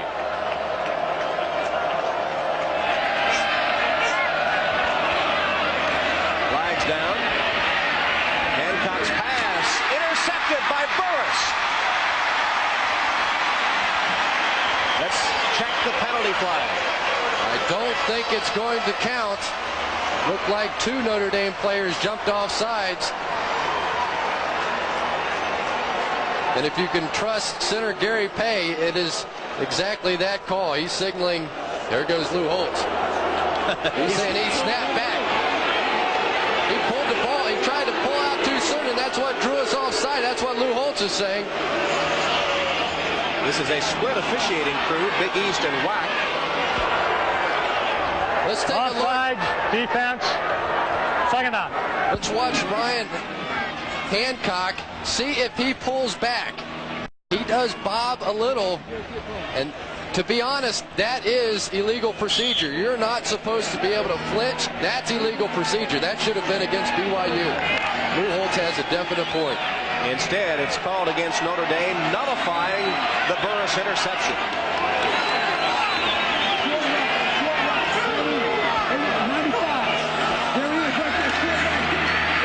Hancock quickly to Rex. Byron Rex rambling inside the 30 down to the 27 of the Irish. 2 or 3 yards short of the first down. John Covington hanging on to the big tight end, 6'2", 230 pounds, out of Bellflower, California. Very simply conceived route. All the wide receivers taking off down the field, driving that zone defense a little deeper, and then Byron Rex simply sneaking out underneath, and there's nobody there to cover. Ravel Edwards really, honestly, has a tremendous game plan as far as throwing the football. It's fun to watch. Draw play. Kalen Hall shook off one tackler. Oh, what a run by Hall. He's going to be very close to the first down, maybe just across the 25. A determined run by Kalen Hall, the junior running back from Las Vegas, the leading Cougar ground gainer on the season. What a shock that BYU came with a run on that play. So far, they only have 5 running plays for -1 yard, and really there was nothing here for Kalen Hall either. He just created it. Demetrius DeBose had the chance to make the play. He just missed the tackle. DeBose telling us yesterday that he still feels like that he isn't playing up to his standards. Key first down for the Cougars. Strage in motion. And Hancock to pass. They pick up a blitzing DeBose, and Hancock gets to the outside. Step out of bounds after a gain of 2 or 3 yards. DuBose has been turned loose today. You've been watching from the sideline. John Dockery, what have you picked up? You know, I agree with Chris totally. As a former defensive back, you can't just let the quarterback have all that time. You got to do something differently. You're playing against a team that it's like playing basketball in cleats. It's just throw and catch, as Chris has said. If you don't, I'd much rather, as a defensive back, have some rush, maybe 5 defensive linemen. Give me DuBose, give me 5 defensive backs, play a little tighter man-to-man, have responsibility for the tight end in the back out of the backfield, and go after them. You can't sit back and let a strong-arm quarterback like Hancock just pick you apart. Protection again, good for Hancock, who rifles it, almost intercepted. Carter had it, couldn't hold on. Maybe that was the strong arm of Hancock throwing it too hard for Carter to hold. Well, Hancock says the only reason my numbers are as good as they are is that I've had the good fortune of having some butterfinger defensive backs. This time it's Tom Carter, who told us yesterday that you pray for days like this against a passing team. He said there's no pressure playing against a team like this. The pressure comes in when you have to go up and make tackles on the option game and teams like that. And Tom Carter had a chance to make a headline with that one. Instead, it's 3rd and 10 for BYU from the Irish 24.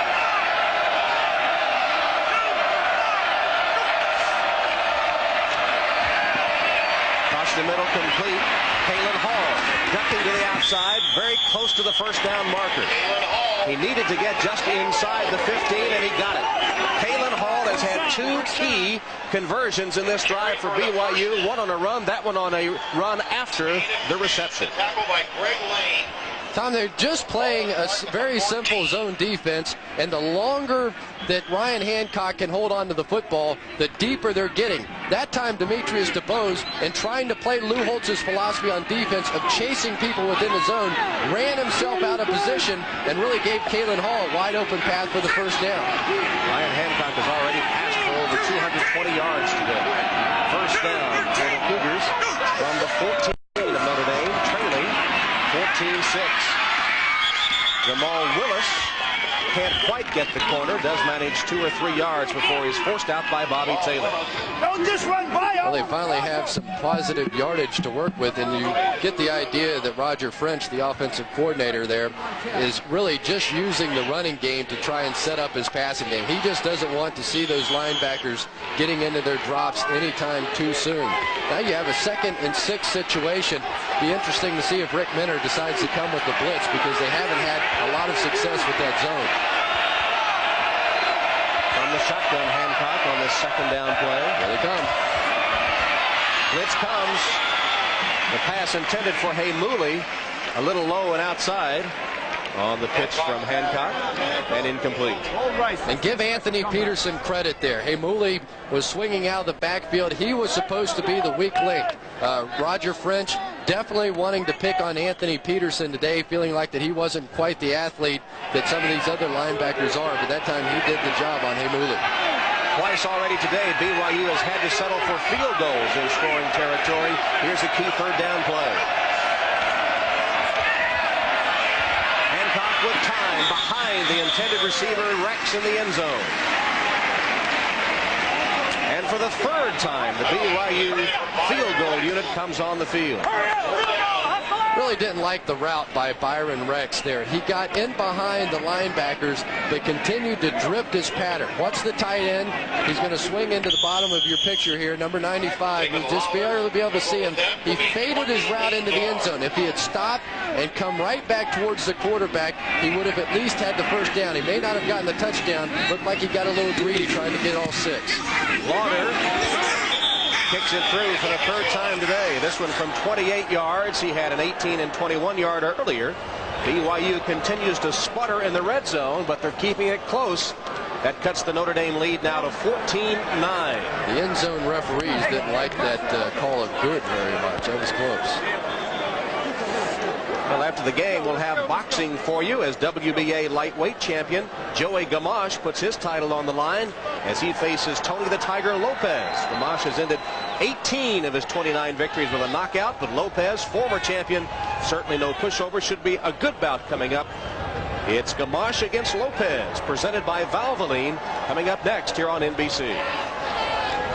Well, BYU is ripping up and down the field. Ryan Hancock has some very impressive numbers, but they are not putting points on the board. They're still down only 5. It's 14-9. And Rick Meyer's offense has been struggling on all but one down so far. When they had a 16-play drive, they have had no more than 4 plays on any other drive. So it's imperative now that Rick Meyer and this Notre Dame offense put something together here in the final 3 minutes and 8 seconds. Meyer's passing numbers, 5 of 9 for 26 yards. Hancock, as we noted, already over 200 yards in the air.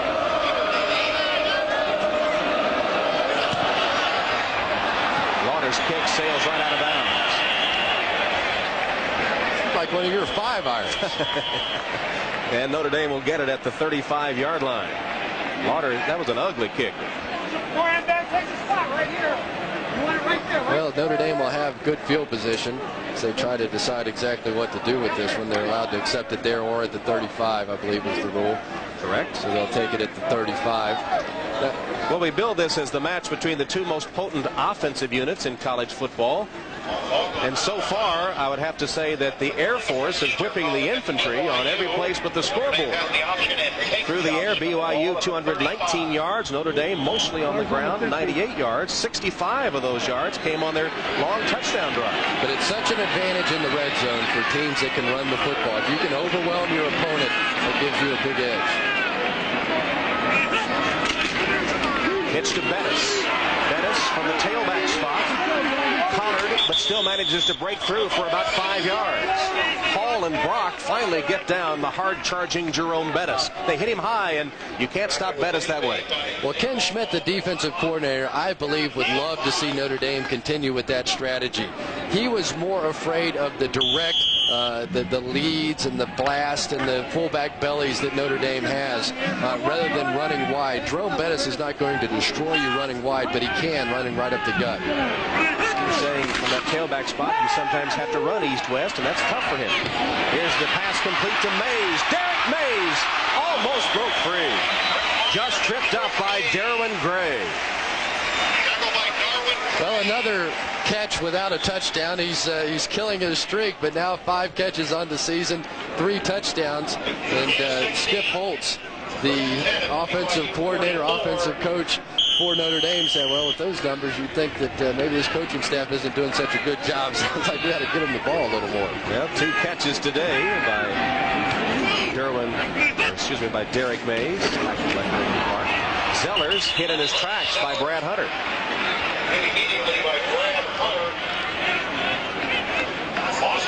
2-yard loss on the play. It'll be 2nd and 12 coming up for the Irish. Hunter and Greg Pitch really alternate on that defensive line for BYU. Hunter, known more for his ability to get after the quarterback, has 4 sacks on the season, but that time a nice play against the run. Final 2 minutes of the first half from Notre Dame Stadium.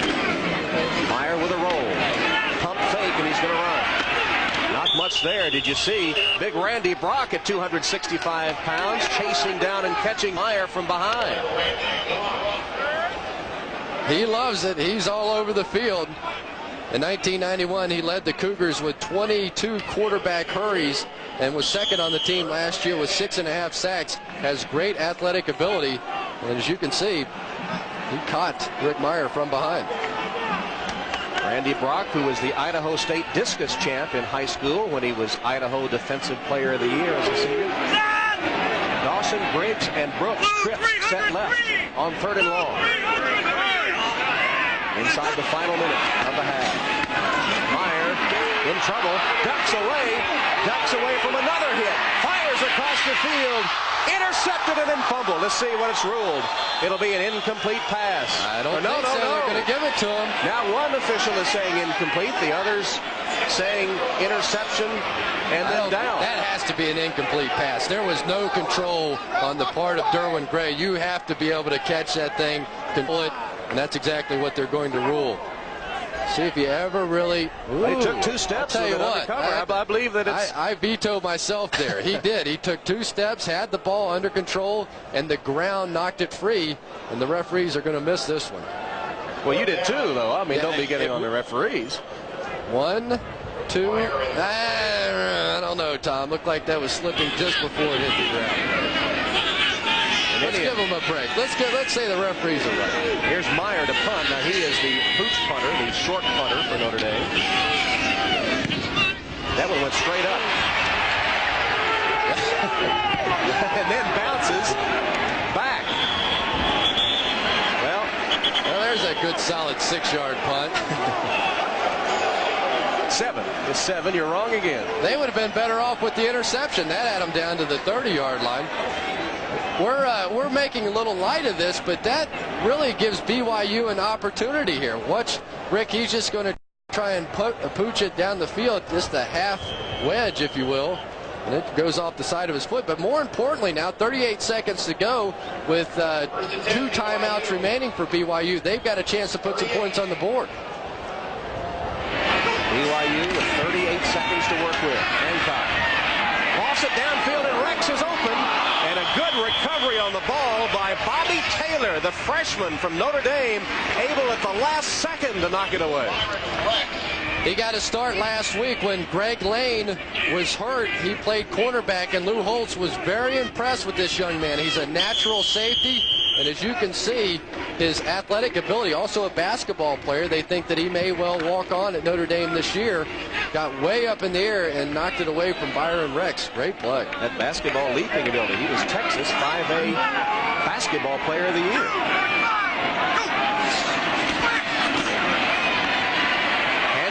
Steps up, throws long, Sterling can't hold on. Again, Taylor converging, back there playing center field and converging on the ball, but twice it's been close to 6 points for BYU, that time to Sterling, and directs the play before. Just a simple zone defense. You'll see right here at the top of the screen, he'll run right through the middle of the zone. I don't know exactly what the Notre Dame defensive backs were doing, but they were clearly beaten on the play. And the strong arm of Ryan Hancock had it there. A nice play again by Bobby Taylor to come back. It's 2 for 2 and jumping up over the wide receivers and making the play. Hancock under center this time, 23 seconds left. He told us he could throw the ball about 80 yards. This one is complete. Nowatzki from Michigan City, Indiana, where the BYU team spent the night last night with a 22-yard catch and a Cougar first down inside the Notre Dame 40. Timeout BYU, 16 ticks left on the clock. They have 1 timeout left. Now, if you're wondering, David Lauder, their field goal kicker for BYU, is 4 for 7 from 40 to 49 yards, 0 for 1 over 50 yards, so they will need about another 10 to 12-yard gain to give him a legitimate shot. But certainly it would be a tremendous lift for BYU to go in trailing by just 2 if they could pick up the field goal here. Lauder's longest on the season, 46. And Lavelle Edwards told us yesterday, we'll move the ball on Notre Dame. We've moved the ball on everybody we've played, the Miamis, the Penn States included. He said, we'll move the ball, but I don't know if we can score enough. I don't know if we can listen in on the huddle to get some idea. Help each other up. Knock them down, but don't overextend. Just keep two of them and punch them and knock them down. Everybody, keep your feet square. Keep your heads up. Only got 1 timeout left. I think what you're going to see is he was talking, Roger French, the offensive coordinator, was talking to the offensive line, and this may be a quick kind of a pass, maybe a quick slant or a hitch or something to try and get it off. He was saying make sure you jab the guy and don't let his hands get up in the air and get in the throwing lanes. Lauder, number 30, could be called on. He does have the wind at his back. He'll be aided by the wind should he try a long field goal. Fairly strong wind as well, as we see the flags whipping around and blowing directly behind the BYU offense now. Hancock, 18 of 32, 244 yards. You see the wind whipping the pennants atop the stadium.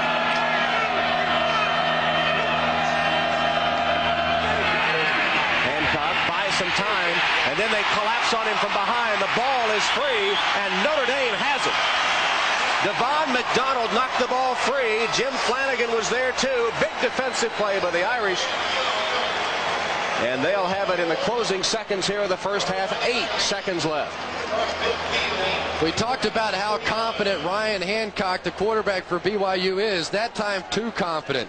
He sat in the pocket, sat there, tried to move around. You don't have that much time when you've got people like Devon McDonald and Bryant Young coming after you. Nice job of staying with it by Devon McDonald. Really a fairly decent job by Scott Brumfield on the play, swinging him wide, but it was the movement within the pocket by Hancock that caused that quarterback sack. 8 seconds left. Iron looking to throw. Final play perhaps of the first half. It's complete to Irv Smith. He carries 5 BYU tacklers with him, but time runs out. If he'd gone down, time to call a timeout and stop the clock. A poor play by battling for additional yardage, because they would have had an opportunity for a 50-yard field goal. Well, Lou Holtz with a word for the referee, Thomas Thamert, as the teams leave the field after the first half. And while Lou Holtz is talking to the referee, John Dockery's talking to Lavelle Edwards. Doc? Thank you, Tom. Hey, Lavelle, you said you could move the ball against Notre Dame, against anybody. Did they pretty much give you the defenses you expected? We think so, yes. They're doing pretty much what we anticipated, and our problem of getting a ball into the end zone, of course, is when you get down there, you can throw the ball, but then it shrinks, and then they've done a nice job down there. But our guys are hanging in there playing very well. Feel very good about it. Can you do anything differently in the red zone in the second half to get the ball in? Well, we just got to, we dropped a touchdown pass and then a long one down there that could have been one, but, we won't do anything appreciably different. We just try to get it in the end zone. Thanks, Coach. Good luck. Tom?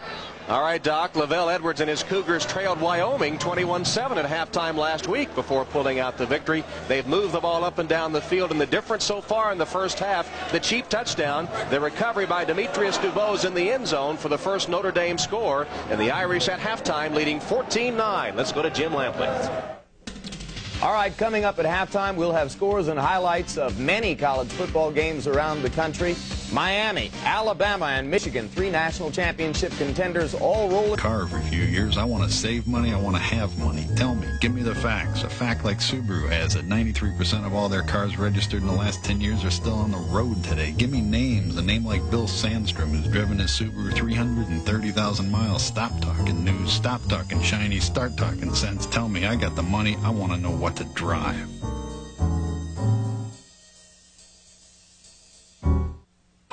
Autumn, a time when trees cast new colors, a time for sharing warmth. And at McDonald's, we're doing just that, sharing the warmth of our new oven-baked apple pies, a cinnamon-dusted crust with golden delicious apple filling. And now when you buy one, your local McDonald's donates 25 cents to Ronald McDonald Children's Charities, who bring warmth and hope to kids everywhere. Try our new baked apple pie. It's a delicious way to warm your heart. Notre Dame football is brought to you by Subaru. It's what to drive. By Magnavox. Smart choices for smart people. The ingenious products from Magnavox. They're smart, very smart. And by Pennzoil, America's #1 selling motor oil for performance, protection, and quality. Greg Riggs on a screen pass from Rick Meyer. 54 yards for the Irish touchdown. Thanking that offensive line because he knows how he got down the field. Short kick by Hempel. Skies in the air and takes a bounce. BYU was lucky there. One of the men let it bounce. It should have caught it on the fly. They'd have had it in great position. And a key block on that last play by a man injured in the first half that returned to action. John Dockery with a story. Thank you. Hey, Tom. That's Todd Norman. You see the cast on his right hand. I don't know if you can see it there on the bench. He broke his right thumb in the second quarter. They casted it at halftime. The doctor and he had some serious conversation. Norman said, hey, I want to be in this game. I want to contribute. And on that touchdown run, he did contribute with a terrific block. You saw it with a broken right thumb. That's the kind of desire that wins games. Willis, the intended receiver on that incomplete toss from Ryan Hancock. And here's the touchdown play. Watch 66 Norman. Ray Griggs is going to come down here and catch a screen. Todd Norman and the entire offensive line get a chance to release because of the fact that the screen pass was caught behind the line of scrimmage. That is not ineligible men down the field. You see Norman with a big block, a gutsy effort by him, and Griggs is off to the races. Gray with his second touchdown catch of the season. Griggs, a senior out of University Park, Illinois. Hancock has the man wide open. Nowatzki turns it into something big. He's at midfield, 28-yard gain. Well, all those fans from Michigan City that made the 35-mile trip here to South Bend see their hometown hero, sophomore Tim Nowatzki, with another catch. The linebackers reacted on the man underneath. All day long, BYU has been beating them up with the 6 to 7 yard routes over the middle. That time, Nowatzki able to work in behind the linebackers as they jumped the underneath routes, and that's why he was so wide open. On the midfield strike, Brigham Young's first possession of the second half, now trailing 21-9. Rex with a diving catch, covered 9 yards. Pass to Byron Rex. You see Byron Rex saying, if you could get it up just a little bit, maybe I can do a little running with it. Byron Rex, this is just position football. Rex is going to come down, get on the inside of John Covington, and Ryan Hancock did a nice job of throwing it to the open spot. Rex sputtered early in his career, made a lot of mistakes, but kept working hard and has become the second leading receiver for the Cougars this season. 5 catches today. Here's a draw to Hall. Kalen Hall picks up a BYU first down to the 35, where he's covered by Anthony Peterson and John Covington. This is a big drive for BYU. Notre Dame comes right out, puts a touchdown on the board. 21-9 the score now. BYU has to go down and get the ball in the end zone. They've had 3 opportunities, come away with 3 field goals, really been in the end zone the red zone 3 times and been very ineffective. Saw that Kalen Hall was the National Junior College Player of the Year while at Dixie JC in St. George, Utah.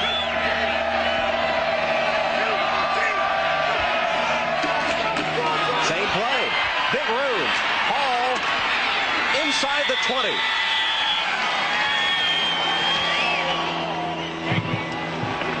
Yards.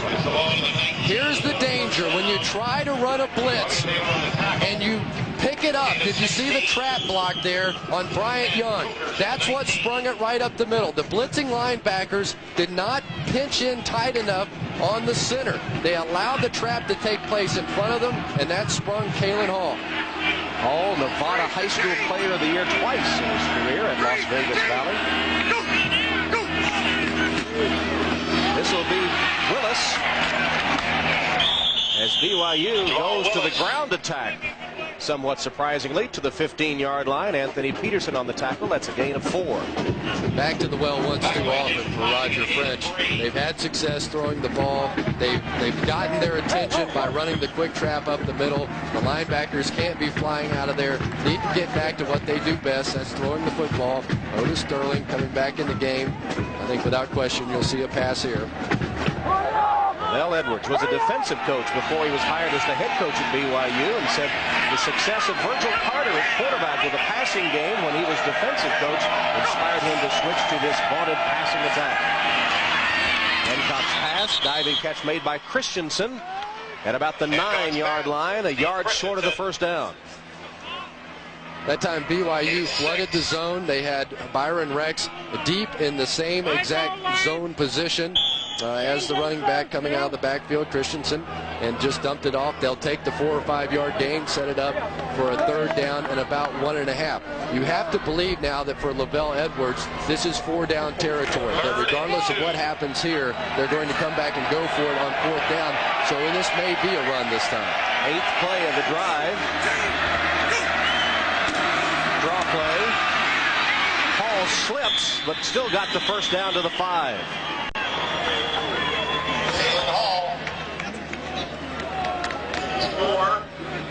First down. The draw play. Defensively, you never know if they're going with the pass or the run. Every one of their running plays really coming off of a pass action. They want to drop back in the pocket, either hand it off or just go ahead and throw the football. But a nice job of play design in that everything looks the same when the play begins. 34 rushing yards on this drive, a rarity for BYU. Now 1st and goal. Another handoff to Willis. Trying to get wide. Willis knocked out at the 5-yard line.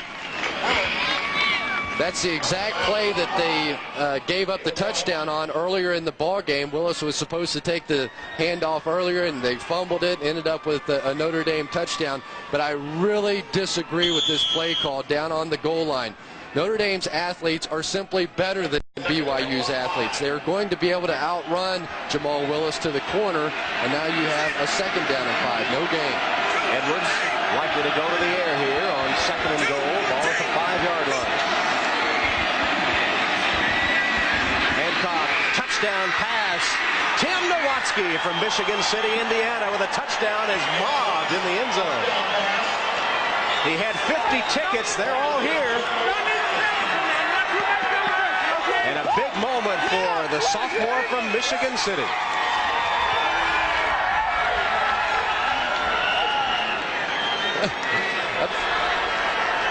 You see a number 42, Tim Nowatzki, just going to get in between the zone. Demetrius DeVoe's right there, but couldn't make the play soon enough.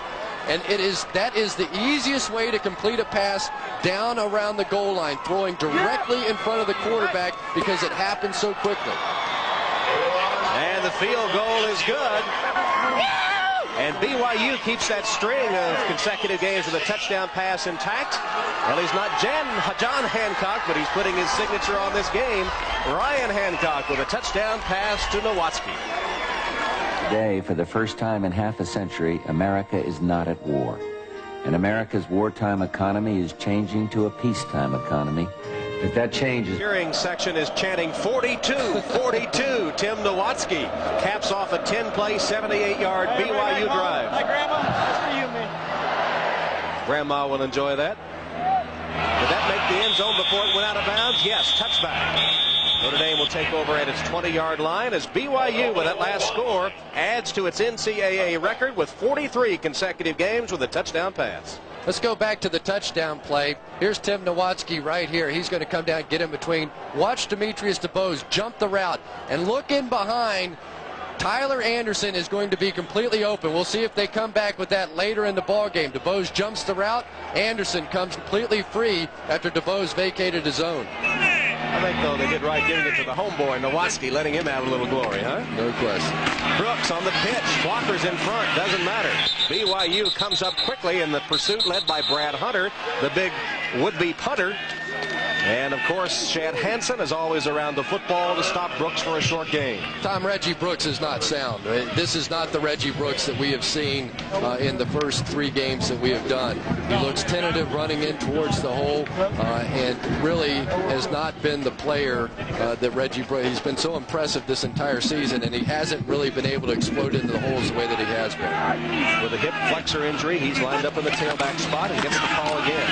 Picking his way forward and not exploding, as you pointed out, but still able to drive ahead across the 30 for a Notre Dame first down. But he doesn't have that explosiveness that we saw earlier. The surest way, though, for a guy to pick up 7 or 8 yards is to have me tell him that he's not looking too good. Just watch Reggie Brooks, and you'll see this is a guy that's averaging 9 yards per carry. He does a nice job of bouncing outside, but you have to think that maybe 2 or 3 weeks ago he would have broken that one for 15 or 20. Next to Marshall Faulk and maybe Garrison Hurst, though I thought he was the best running back in college football earlier in the season. Nickel with a stop that time, along with Herget, as Bettis carries for about 5. Kevin Nichols' father was a great basketball player with BYU back in the 50s. Still holds some of the scoring records there. John Nickel, who was eventually drafted by the New York Knicks, played basketball 58-59 in Provo.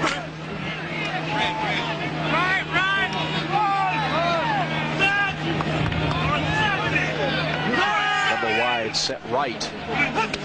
Brooks the tailback. Meyer fires in the flat, complete to Griggs. And Griggs has a first down, now being dragged back, but he did have forward progress for first down yardage. Derwin Gray was trying to pull him in reverse. Well, there's a new play for Notre Dame. I haven't seen this one before. It's kind of the reverse of what they scored the touchdown on. That time Griggs went from inside out, and Lake Dawson threw a block on the outside to spring him. An interesting way to run the flanker screen. I've never seen that before. Third catch of the day for Griggs, who had that 54-yard touchdown on the screen last possession for the Irish. 5:46 remaining in the third quarter.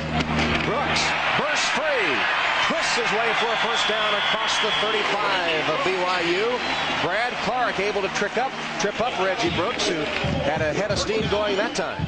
Can I get out of it by saying that he's starting to loosen up now? Obviously that hip is loosening up as he continues to play in the game. Reggie Brooks now beginning to show what has made him one of the more exciting running backs in the country for the half of the season. Yeah, some pretty nice moves there. I think you just inspired him, as you've been known to do.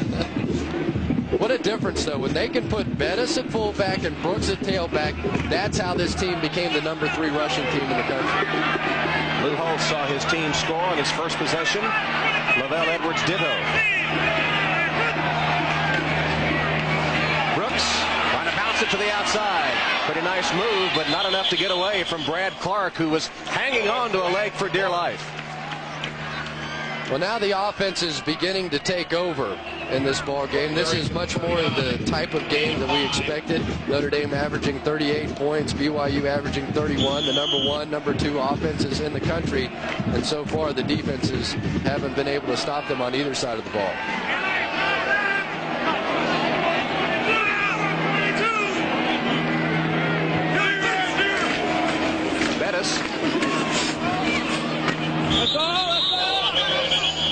the 35. He'll be a yard short of the first down. That's the fullback belly play that the defensive staff of BYU was worried about.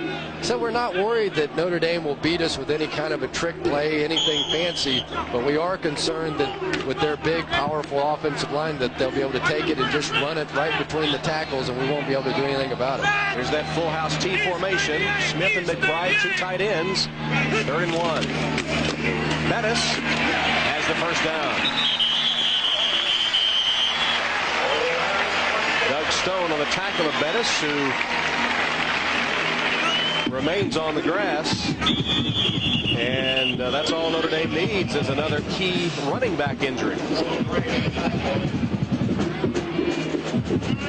All-American candidate Jerome Bettis still down after picking up the first down. I couldn't really see exactly how he got hurt on the play, and let's take a look at it. Number 6, Jerome Bettis, the All-American candidate.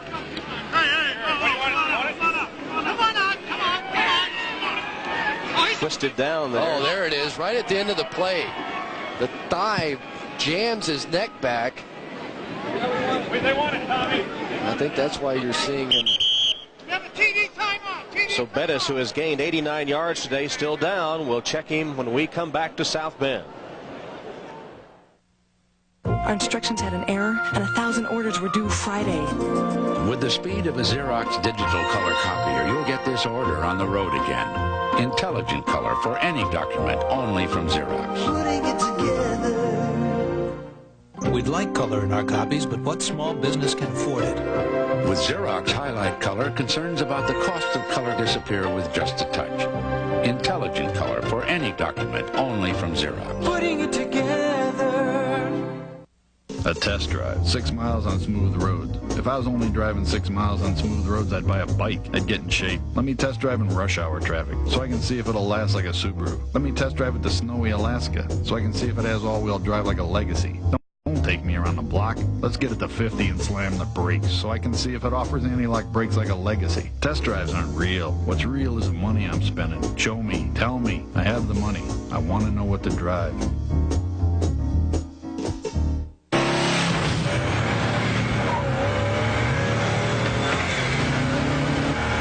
Here comes Jim, in for a pit. Jim, backyard's next. Hey, no duels. Non-alcohol, 70 calories. Perfect. After all, the competition is pretty stiff out here. When you want the refreshing taste of beer without the alcohol, think O'Doul's. It's what beer drinkers drink when they're not drinking beer. As an engine builder, I recommend for longer engine life, change your oil between 2,000 and 3,000 miles. The second thing, make sure you use Pennzoil because Pennzoil will protect. I feel like changing oil and keeping good and clean oil in your car is probably the most important things on the vehicles today. I use it for myself, I use it for all my family cars, and I definitely would recommend it for anybody to use Pennzoil, yes. Pennzoil, performance, protection, quality, that says it all. In 2 weeks, the unbeaten Boston College Eagles, still soaring after knocking off Penn State, face the explosive Fighting Irish. Notre Dame football is home on NBC. While we were away, Jerome Bettis left the field under his own power, now on the sideline and grimacing in some pain. Apparently his back, Chris. Yeah, I think when the thigh of the BYU player hit his neck, it wrenched him backwards, and now he has some pain in the lower back. We'll keep an eye on him. Certainly a key member of this Notre Dame offense. The ground game in high gear here in the third quarter as Ray Zellers replaces Jerome Bettis. Zellers, gripping tackles, almost broke free. Zellers, an 8-yard gain. Brad Clark and Derwin Gray. David Owen do Bettis, Nick. So Ray Zellers, you know, the Irish have averaged over 8 yards a play here in the third quarter. Certainly their offense now in high gear, especially on the ground. They've had only one pass in this drive. Yeah, and interesting there that Lou Holtz goes to a new formation. 2 tight ends, 2 wide receivers, a single back.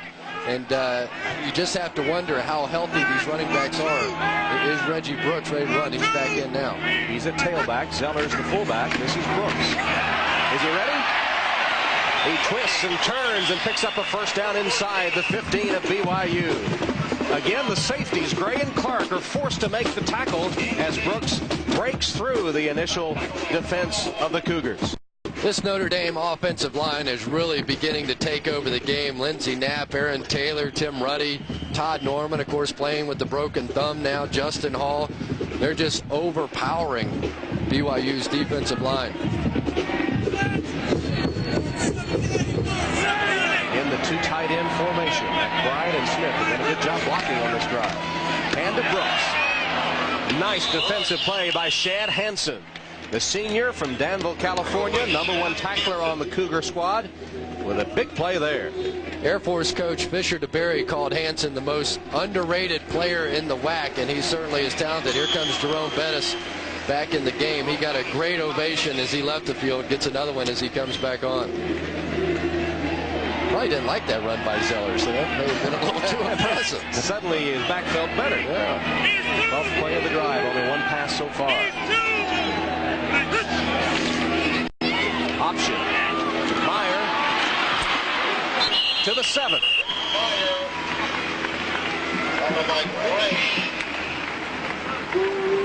Watch the block that Jerome Bettis, #6, throws on this play for Rick Meyer. This is the lead option, not the dive option. He'll get out in front and tie up the feet of Todd Herget, and that's what allowed Rick Meyer to break it down the field.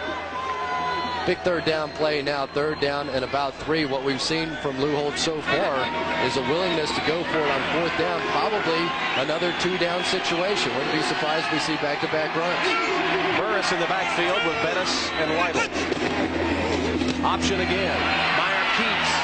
Stopped at the 5, short of the first down. Held short of the markers by Doug Stone. I believe Lou Holtz is going to go for it, even though a field goal here gives you an 8-point lead. It'll be 4th down and a yard, and no sign of Hentrick, the kicker. Holtz, on a long touchdown drive in the first half, gambled twice on 4th down, once 4th and 9, and succeeded in both instances. Now they'll call a timeout. We saw Holtz signaling for a timeout. One last thought on the situation with 56 seconds left in the 3rd, and the Irish up by 5. Let's go, D! 2! The Postal Service would like to present 2-day priority mail. That's delivery in just 2 days of up to 2 pounds for just $2.90. 2! Remember, 2! 2 days, 2 pounds, $2.90. 2-day priority mail from your Postal Service. We deliver for you. For pickup service, call 1-800-222-1811. Here I am, a pillar of the community. And I love Kellogg's Frosted Flakes. Brave adults challenge the notion that Frosted Flakes is just a kid's cereal. In business meetings, I look around and wonder, am I the only one? Those sweet, crunchy flakes and a splash of cold milk. What could an adult like better for breakfast? I'm crazy about the taste. Hey, I got nothing to hide. It's easy to see. Frosted Flakes have the taste adults have grown to love. They're great.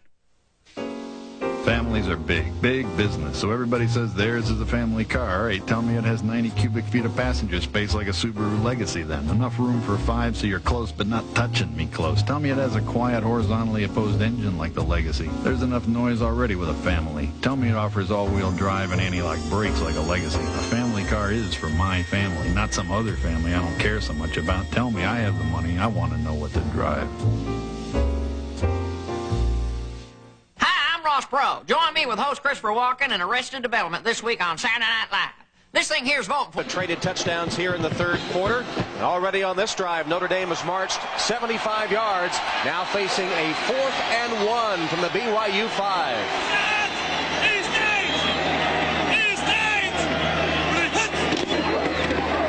Bettis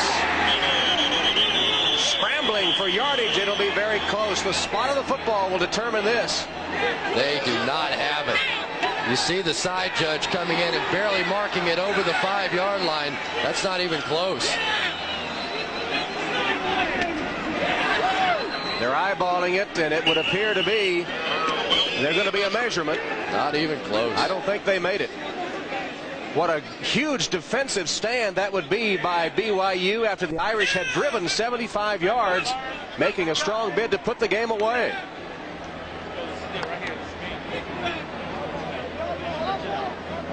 He didn't make it. No, didn't make it, not even close. So a 14-play, almost 7-minute drive results in 0 points for the Irish. Well, you live by the sword, die by the sword. Lou Holtz all day has been going for it on 4th down, has a 100% success rate until that play. Now BYU with a chance to take the lead. John Dockery. Jerome Bettis during that timeout came off the field, and Lou Holtz asked him how he was. He waved Holtz off, said, "I'm fine." What happened to him, the doctor told me, was he was bent over backwards. He got a little strain on one side of his back, but he is fine. There are no problems with Bettis, even though he didn't make that first down. Came up just short. And now Hancock for BYU from his own end zone. Crossing route behind Nowatzki, the intended receiver. And then Hancock paid for the effort as Devon McDonald was all over him after he had released the ball just a half-second earlier. You see Devon McDonald coming around, putting pressure on Hancock, who's looking at 1, 2, 3 wide receivers. When you're standing in your own end zone, Lavelle Edwards does not want you to go to your third man. Get rid of it. Remember, the BYU offense has already given up 7 points in this game the last time they had this kind of field position. Well, that's the kind of day Ryan Hancock has had, and yet he has been very productive from the shotgun. Over Mooley's head and incomplete as Demetrius DeBose was defending there, coming in and putting the pressure on Hancock. And DeBose bent over. I didn't see exactly what happened to Demetrius DeBose. Take a look, number 31. But he's bent over. He's going back into the huddle. He took a pretty good shot. Still don't know exactly what happened. BYU desperately needs some breathing room here. They're at their own 5-yard line. 3rd and 10.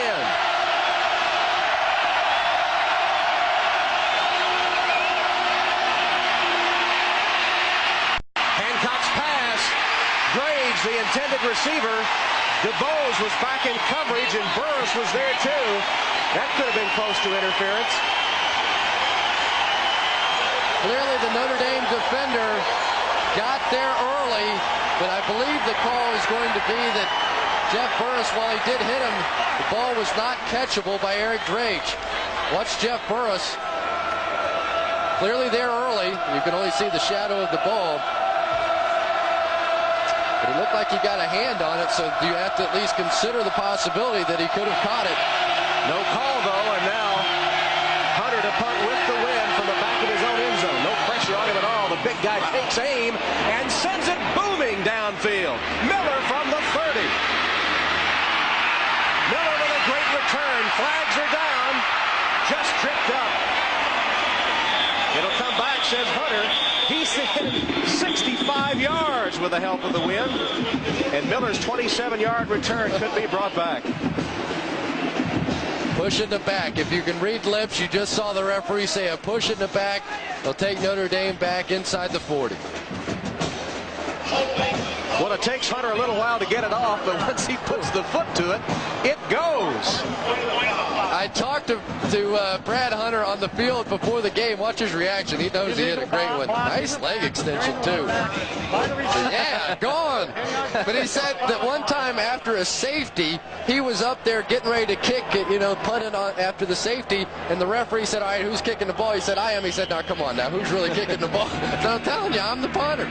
Well, that one was out of here all the way back after the penalty now to the Notre Dame 35-yard line. Hunter with a 65-yard punt. Delayed handoff to Brooks. Dodges one man. Cuts back. Down at the 45-yard line. Gain of 10. Boy, is he exciting in the open field. Chad Hansen, the middle linebacker, was on a blitz right up the middle, number 50. And he simply, a nice job by Jerome Bettis there, just getting a shoulder and allowing Reggie Brooks to make the play. The blitz got burned that time by Chad Hansen. Third quarter coming to an end, featuring offensive football. Only one punt in that third quarter. It ends with Notre Dame in front. We'll be back to South Bend after these messages from your local station. Tuesday. Do you hear me? Who are you? Flying saucers. Sam leaps beyond space and time. It's an alien encounter on Quantum Leap, NBC Tuesday. This game is brought to you in part by McDonald's. The 1992 Mazda MPV, the only import minivan with an available V6 and a convenient swing-out side door. Car and Driver called it the most car-like of the minivans. Of an L. This is a tribute to Lou Holtz. They're saying Lou and basically bowing down to Lou Holtz. Last night, Holtz at the pep rally had everybody fired up when he ended it by throwing down the microphone and saying, "We will not lose at home again." Well, he has BYU to hold off here in the fourth quarter, and Boston College and Penn State coming up. Pettis out of the backfield with a reception for a first down. There's a surprise for you. They send Bettis out of the backfield for a reception, his 10th catch of the season. You remember Skip Holtz telling us that Jerome Bettis may be the best receiver that he's got coming out of the backfield. That time he simply ran by Todd Herget, who's one of BYU's better defensive players. And now Notre Dame is driving to open the fourth quarter, leading 21-16. Dawson and Griggs, two wide receivers to the right. Brooks the tailback, Bettis the fullback.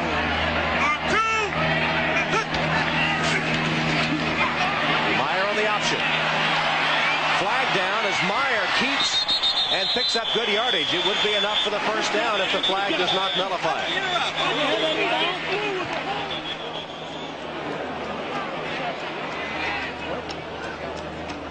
It was a 15-yard keeper by Meyer. You don't even have to get the call when you see Lou Holtz with that kind of an expression. Enough said. He had to tie it onto his belt. That was the problem. That would have looked much better. Like he was throwing a yo-yo in the air and the headset came back to hit him. Holding, offense, 10-yard penalty, spot a foul. Big penalty. That first down would have put the ball inside the 30. See if we can pick up the hold on the left side of the screen. Number 5.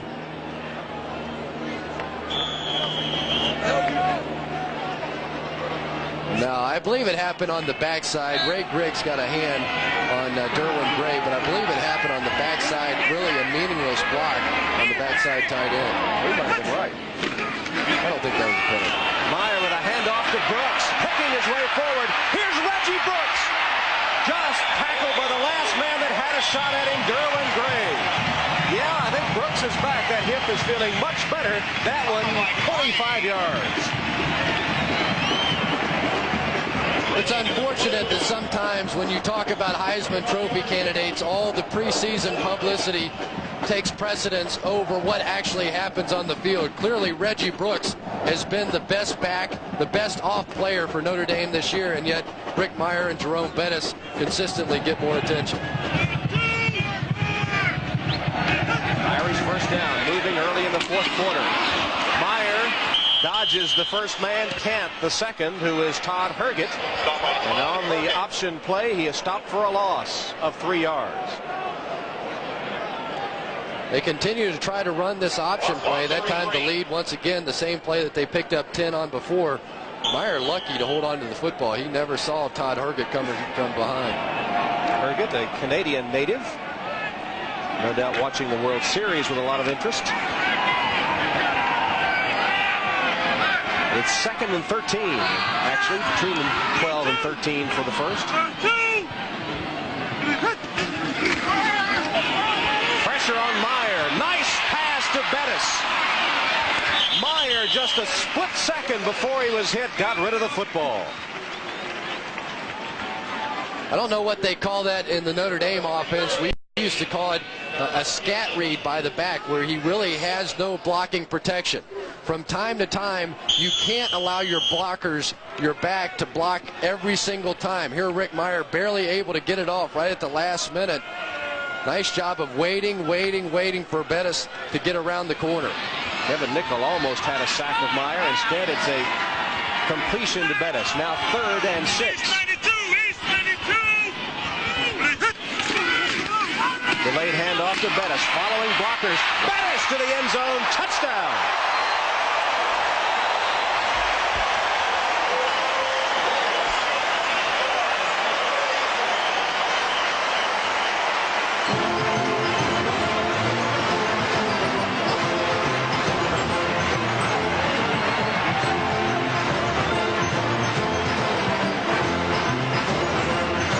This is the counter tray.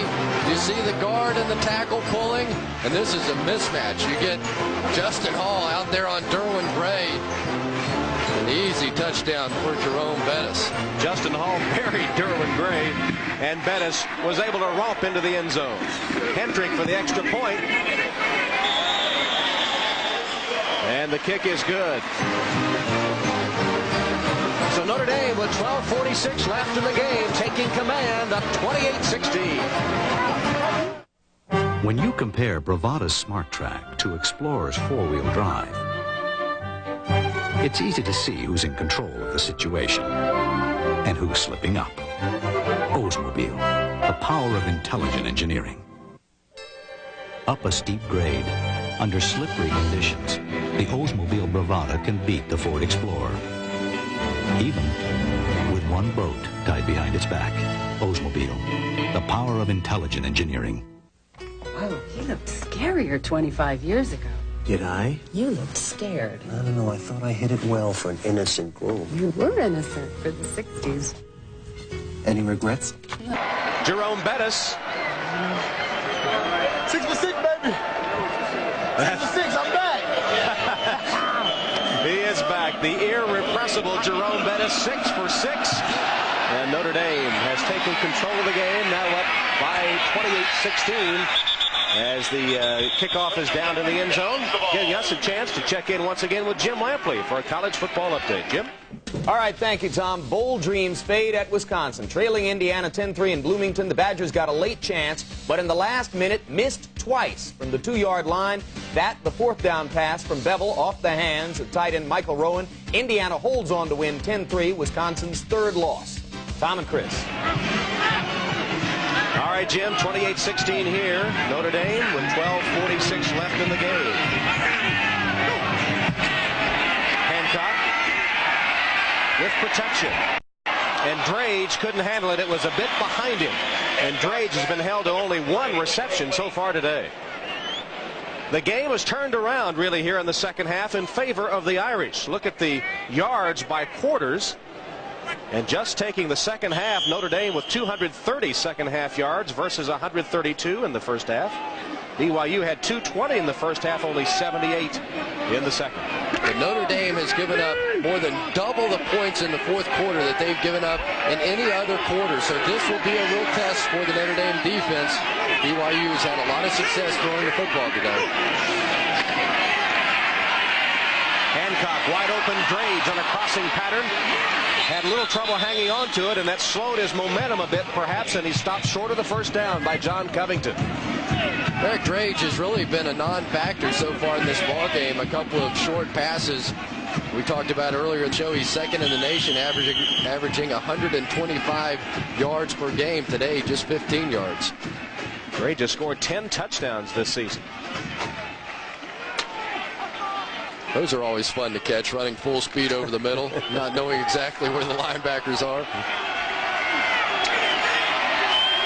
299 yards passing now for Hancock. And that'll put him over 300. Let's see, that ball not free. It'll be incomplete. Rex took a gigantic smash from Burris and Covington.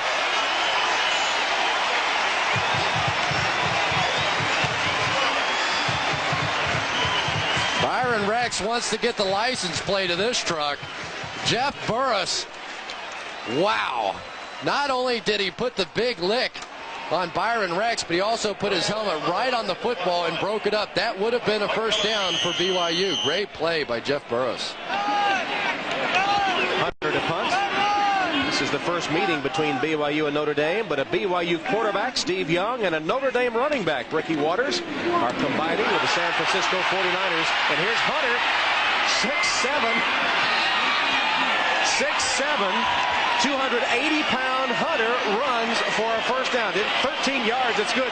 Didn't he tell us yesterday, he said, I'll never fake a punt with him back there. Let me tell you something. Look at him smile. Do you think he likes it? I wonder if that's a call play. Look at Brad Hunter. I think he did that on his own. Let's see what Lavelle Edwards, let's see if we can catch his reaction. I don't know. When he caught the punt, he looked up before kicking it because Notre Dame didn't rush anybody. They're dropping back. I don't know. It looked like the blockers were out in front. Yeah, I thought they had blockers there. They even set us up, Tom. Yeah, they told us. So. They said no way would he ever fake a punt. Matter of fact, he said, if you ever see me run a fake punt, I'm about to retire. I'm not sure Lavelle's ready to retire. Well, Hunter rambles 13 yards. And Hancock, nice catch by Rex. That one was a bit behind him, but he turned around to grab it.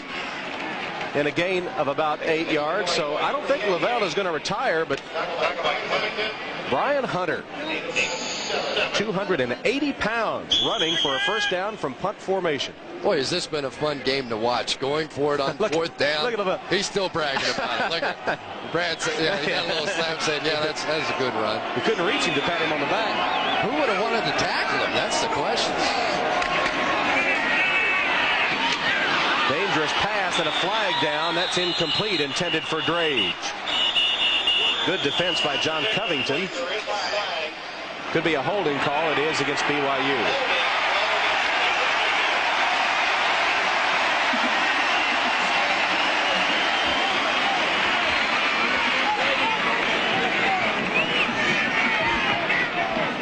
When Lavelle Edwards sent Hunter on that run from punt formation, a lot of the fans here thought that earthquake predicted for California had come east as he thundered down the sideline. I still can't get over that. I believe it was Evan Pilgrim who got caught for the hold on the right side, the right guard, number 70. See if we can pick up the hold. There it is. When you get the arm extended around the neck in the chokehold, no choice. The referee right there to see that. Sets up a second and long now, second down and 13. For some teams, you think maybe insurmountable, but certainly not for the BYU Cougars. And that quick strike passing game, although 3 times today inside the 20, they've had to settle for the field goal. Or not inside the 20, but close to that red zone.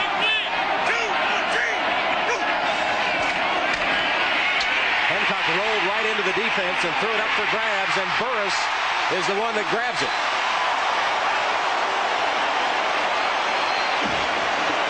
Interception by Jeff Burris of Notre Dame. His 3rd interception of the season, and Hancock rolled right into the defense and then just threw it up for grabs. Well, he's a young quarterback who just made a huge mistake. Notre Dame came with the blitz. Once again, Demetrius DeBose blitzing right up the middle. They send 8, and Ryan Hancock literally throwing it up for grabs, the very definition of that. And Jeff Burris once again coming up with the big play.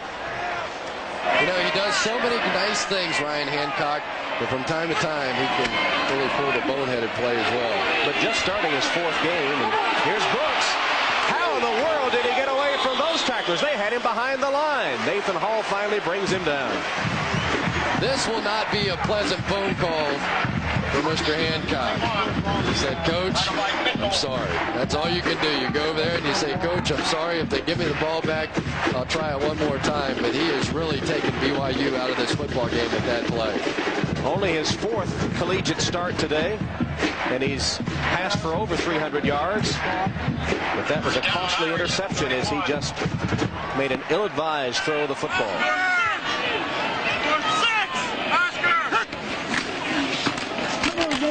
Brooks again and again. Reggie Brooks to the 15. Nathan Hall stopped him, and is he exciting or what? 16 yards on that one as he just somehow manages to evade several tacklers. Scott Srala at 6'5", 265 pounds, had him dead to right. And Reggie Brooks just bounced right off of him. This young man is just so exciting to watch him play the game of football. What a competitor. So Brooks, bothered by a hip flexor injury, playing sparingly in the first half. He's carried 14 times and is over 100 yards, 106 yards rushing. If I'm not mistaken, all of those yards are in the second half. Here's Zellers, delayed handoff to the 8-yard line. This is the kind of football that Notre Dame played against Pittsburgh. Now they're once again simply wearing out this BYU defense in the second half. You know, a lot of times with the running game, you have to have the patience with it. Continue to pound, and then in the fourth quarter, coaches love to say you win games with the running game in the fourth quarter when you eventually wear out that defense, and that's what's happening to BYU now. Meyer to the 5-yard line. Give him about 3 yards, 3 or 4. Herget and Gray stopping Meyer, who will have to pick the sod out of his helmet. And Bettis ready to return. One very interesting thing that Rick Meyer had to say was, you know, Lou Holtz took a lot of the heat after that Stanford game, being out-coached or whatever. But he said the bottom line was 2 of his star players, Jerome Bettis and myself, simply played awful football games, and that's why we lost. Bettis fumbled twice. Meyer had a dismal passing day and a key interception in the end zone. As Stanford came from 16-0 down to win. 16. Bettis. Raw power, Jerome Bettis.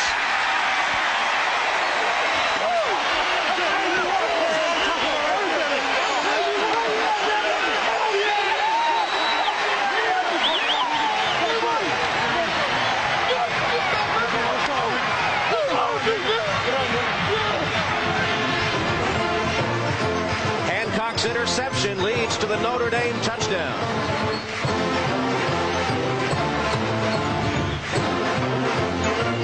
Hancock, a la Danny Ames, the former BYU baseball and basketball player, could be back next year as a 2-sport star. He's likely to be drafted first or second round in the spring. But that interception led to the Notre Dame score.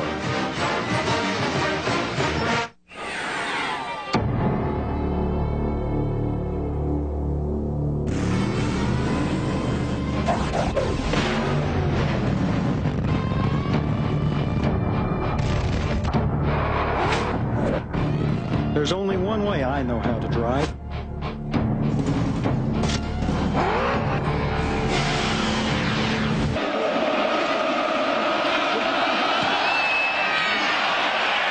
Strong kick by Hendrick out of the end zone with the wind.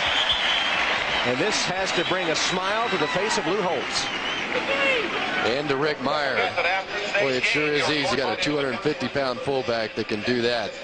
But the real story of this second half has been the offensive line of Notre Dame. They have dominated.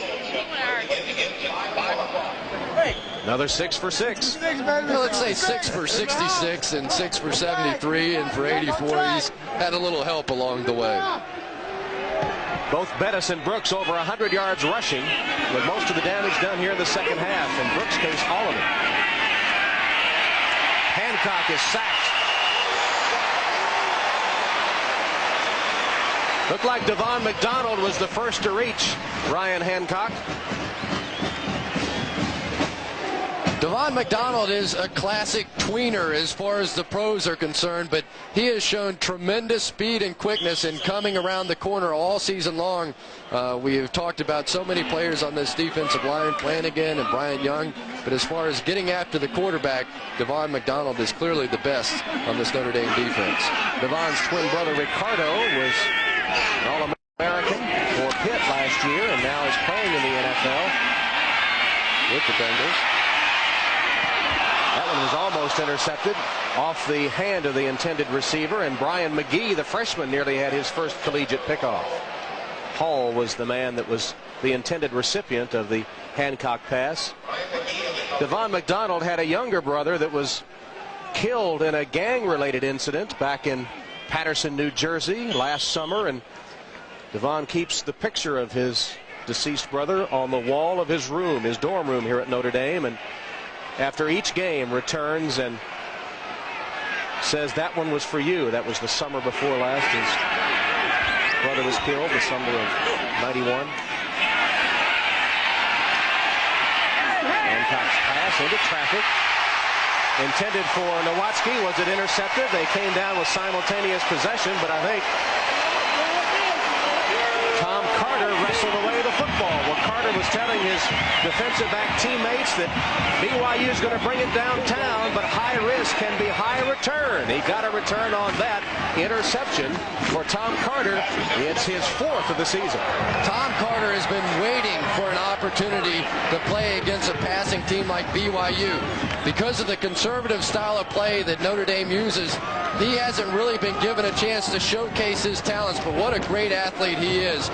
He runs a 4.3 40, has a 40-inch vertical jump, played center on his high school team, and he's only about 5'11". They had a 6'8" player on the team, and still he was the center, averaged 14 points a game for a state top 5 basketball team. What he told us, he had a size 14 shoe that he wore when he was 14 years old. 14 years old, and the doctors told him that he would be 6'6" or 6'7". He says, I'm still 5'11". Haven't grown an inch, and maybe it's for the best because you can't play corner in the National Football League. And out comes Bettis, and out comes Brooks, and a well-deserved hand for those 2 young men. There's Carter, who stepped in front to make that interception. Right, very articulate. In fact, he's going to graduate in 3.5 years as a finance major. He'll get his degree a la Rick Meyer at the end of the fall semester 1993. Meyer will get his degree in 3.5 years at the end of this semester. How frustrating is it for a defense to have Brooks and Bettis go out of the game and then have Lytle and Zellers and Becton and Stafford and those guys? It's almost like they don't miss a beat. Great athletes here. Well, the BYU Cougars stayed with powerful Notre Dame for a while, but with the offensive line wearing down the Cougar defense and some mistakes here in the 4th quarter by Ryan Hancock, Notre Dame is taking command. Zellers. Ray Zellers.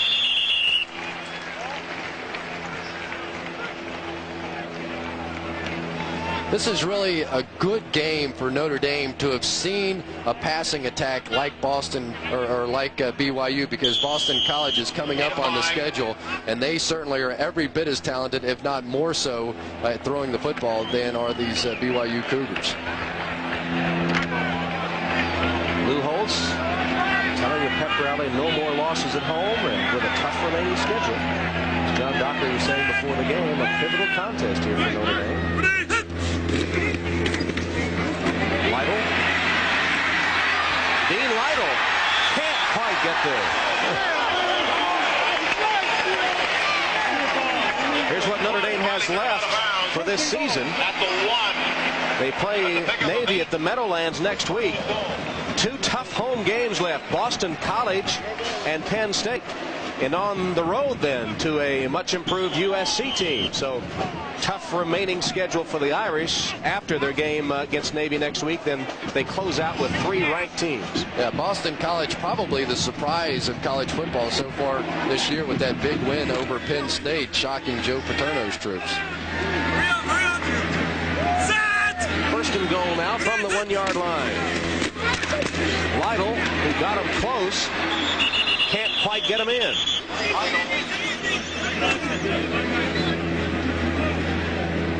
Dean Lytle, the junior running back from Brevard, North Carolina, former North Carolina State high school champion in the 100 and 200 meter dashes. In fact, was undefeated at 200 meters.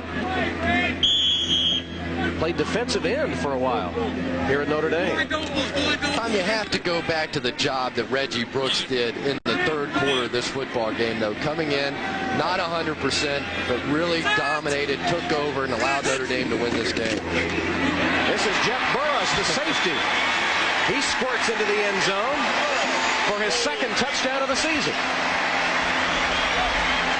Burris, who comes in that power running back formation, Mr. Do-It-All for the Irish, scores his 2nd TD.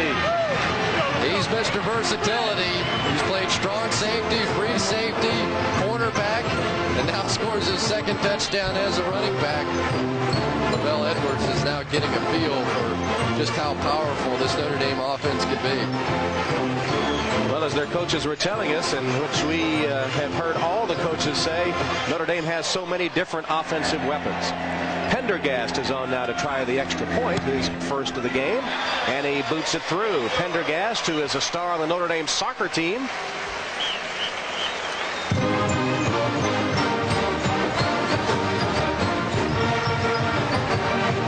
fact, the Notre Dame and BYU soccer teams got together last night. Notre Dame won that one as well on the way to victory here. Nipper and Chipper show us what the RCA home theater with SRS sound looks like. Now they show us what... Andy Rosenberg, Tom Hammond, Chris Collinsworth, and John Dockery from Notre Dame Stadium. Irish have taken control of the game in the second half.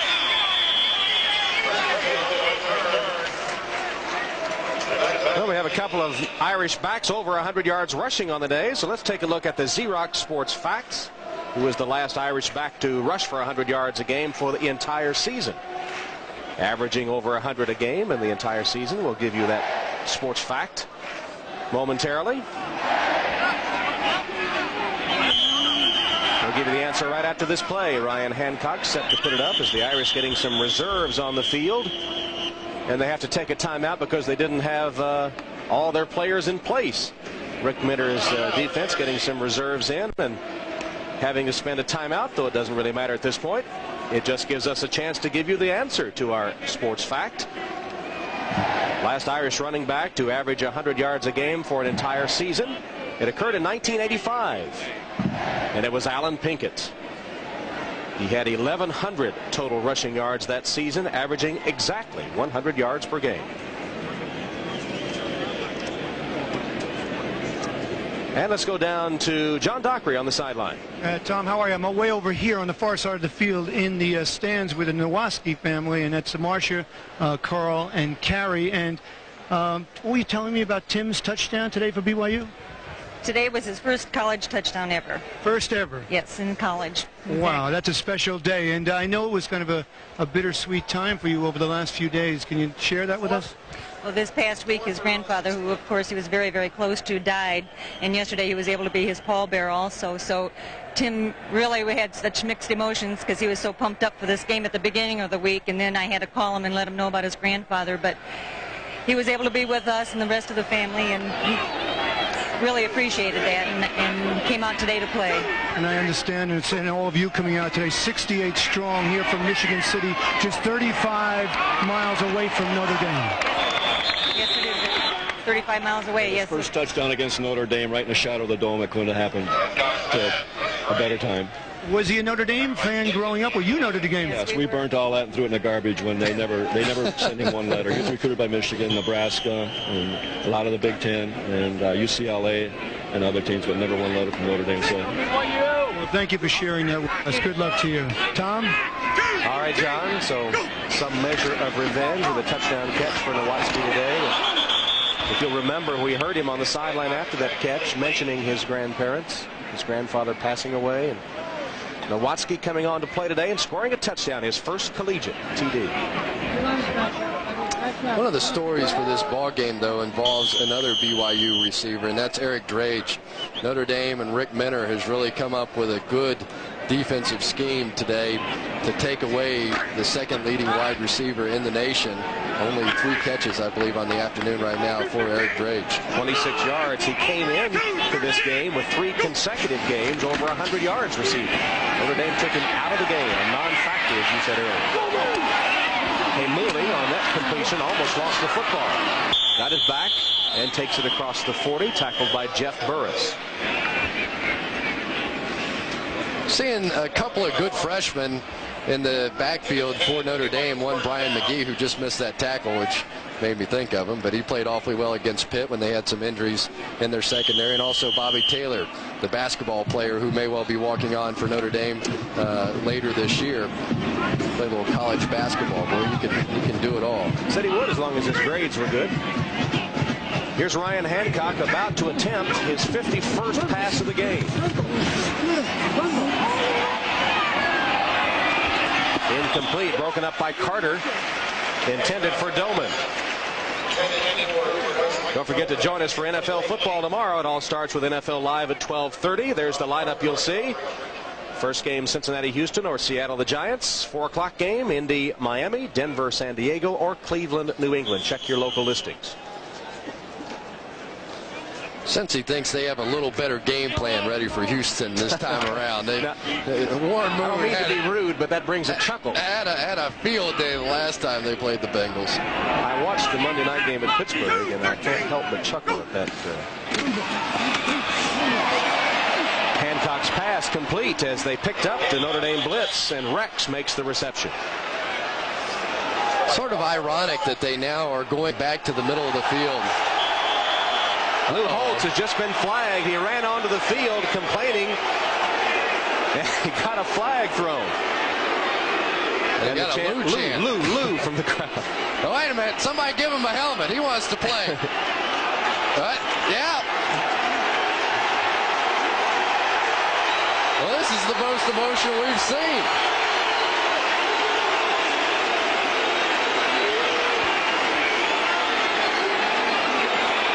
This rivals that lecture he gave you and Dockery after the Michigan game.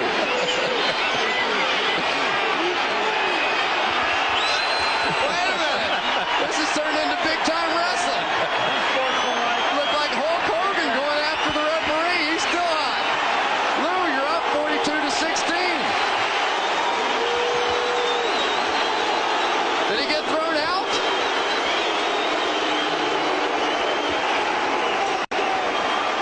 Pete Bursich on the blitz. There's the tackle, the takedown, no question about it. There was a hold. I think he was demonstrating that hold to the referee.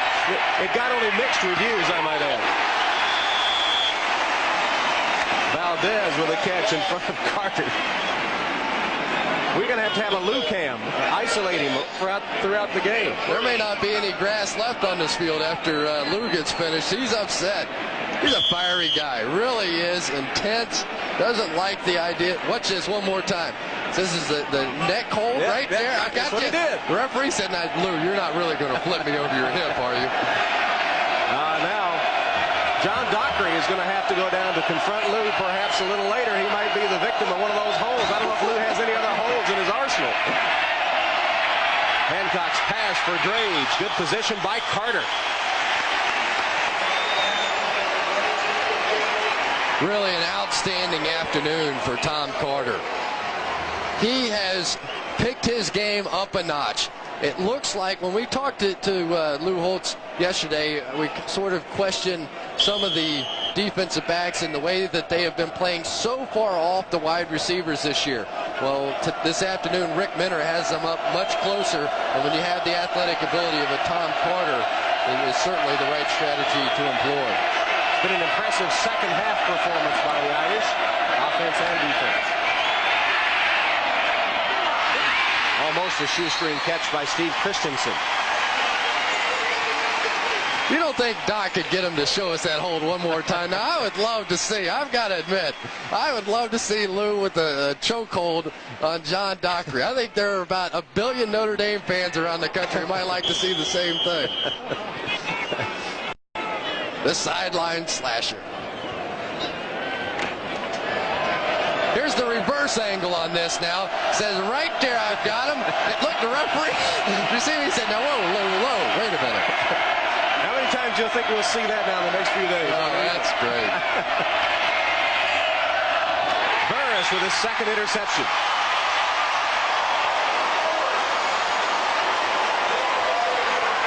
Well, Jeff Burris hasn't had too bad a day. 2 interceptions and 1 touchdown run from the running back spot. 3rd interception tossed by Hancock today. Rick Minner's defense from Notre Dame has really been doing some kind of a job here in the second half. They came out, it looked like in the first half, I told you, I thought BYU may really begin to click in the second half in much the same way that Stanford did, but Minner made the halftime adjustments and has really shut out BYU here in the second half.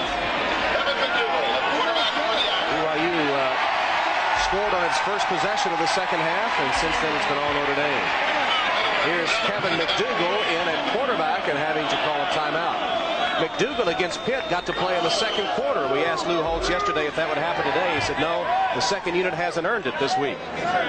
Timeout taken by the Irish. 2:33 left in the game. Oldsmobile redefines quality. Here's proof. Call. Consoling words from Byron Rex and the trainers cutting the bandage and the brace off to examine that knee. Mr. Stats Elliott Kalb tells us he has passed for over 300 yards against the Irish today in a losing cause. Pollard and Miller, wide receivers, getting some playing time here as McDougal takes his first snap and hands it to Zellers. And McDougal hasn't had a bad year this year either. He's 4 for 4 with 3 touchdowns. His quarterback rating must be about 975. You can't be any more efficient than what Kevin McDougal has been thus far this year. Yeah, I don't know how you figure all that quarterback rating, but it's 532. Most players are down somewhere. 100 is pretty good, I guess. And as we pointed out, Hancock, who has a rating of 100 and change, would be leading the nation if he played enough, 161. And now Paul Fela is on at quarterback for the Irish. Fela plays also on the baseball team for Notre Dame, and Hancock struck him out in the game this last baseball season at the King Dome in Seattle in a tournament up there. Well, I saw Fela before the game, and he said, I don't remember that. He may have, but I don't remember. I do remember he threw hard, but I don't remember striking out, but he didn't want me to go back and research it in it. Hope you'll stay tuned for boxing coming up after this one as Paul Fela goes out of the game.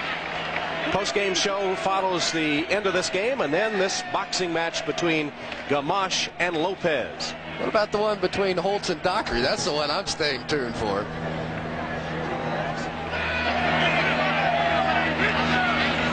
McDougal. His pass is complete. Well, that's his first non-touchdown completion. Well, that's not true. He was 4 for 4 with 3 touchdowns prior to that. I think they put McDougal back in the game just to throw the pass. Well, they're having the quarterbacks alternate now. Fela and McDougal bringing in the plays. And now it'll be Fela's turn. All right. Never seen that before.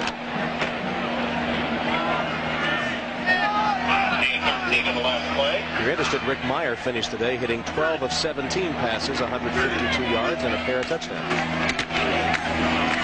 Dean Lytle. Inside the final minute, Notre Dame breaking open a competitive game with a strong second-half surge. That offensive line began to pound. Both Brooks and Bettis were over 100 yards rushing, and they put away the Cougars here in the second half and will win impressively. 42-16 in a game we said that they needed to win to begin the turnaround of their season. And with the win, they'll go to 5-1-1 with 3 ranked teams remaining and there are 4 games left.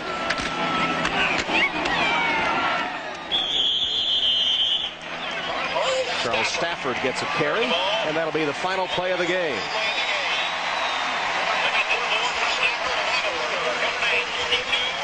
Lavelle Edwards heading for a midfield meeting with Lou Holtz.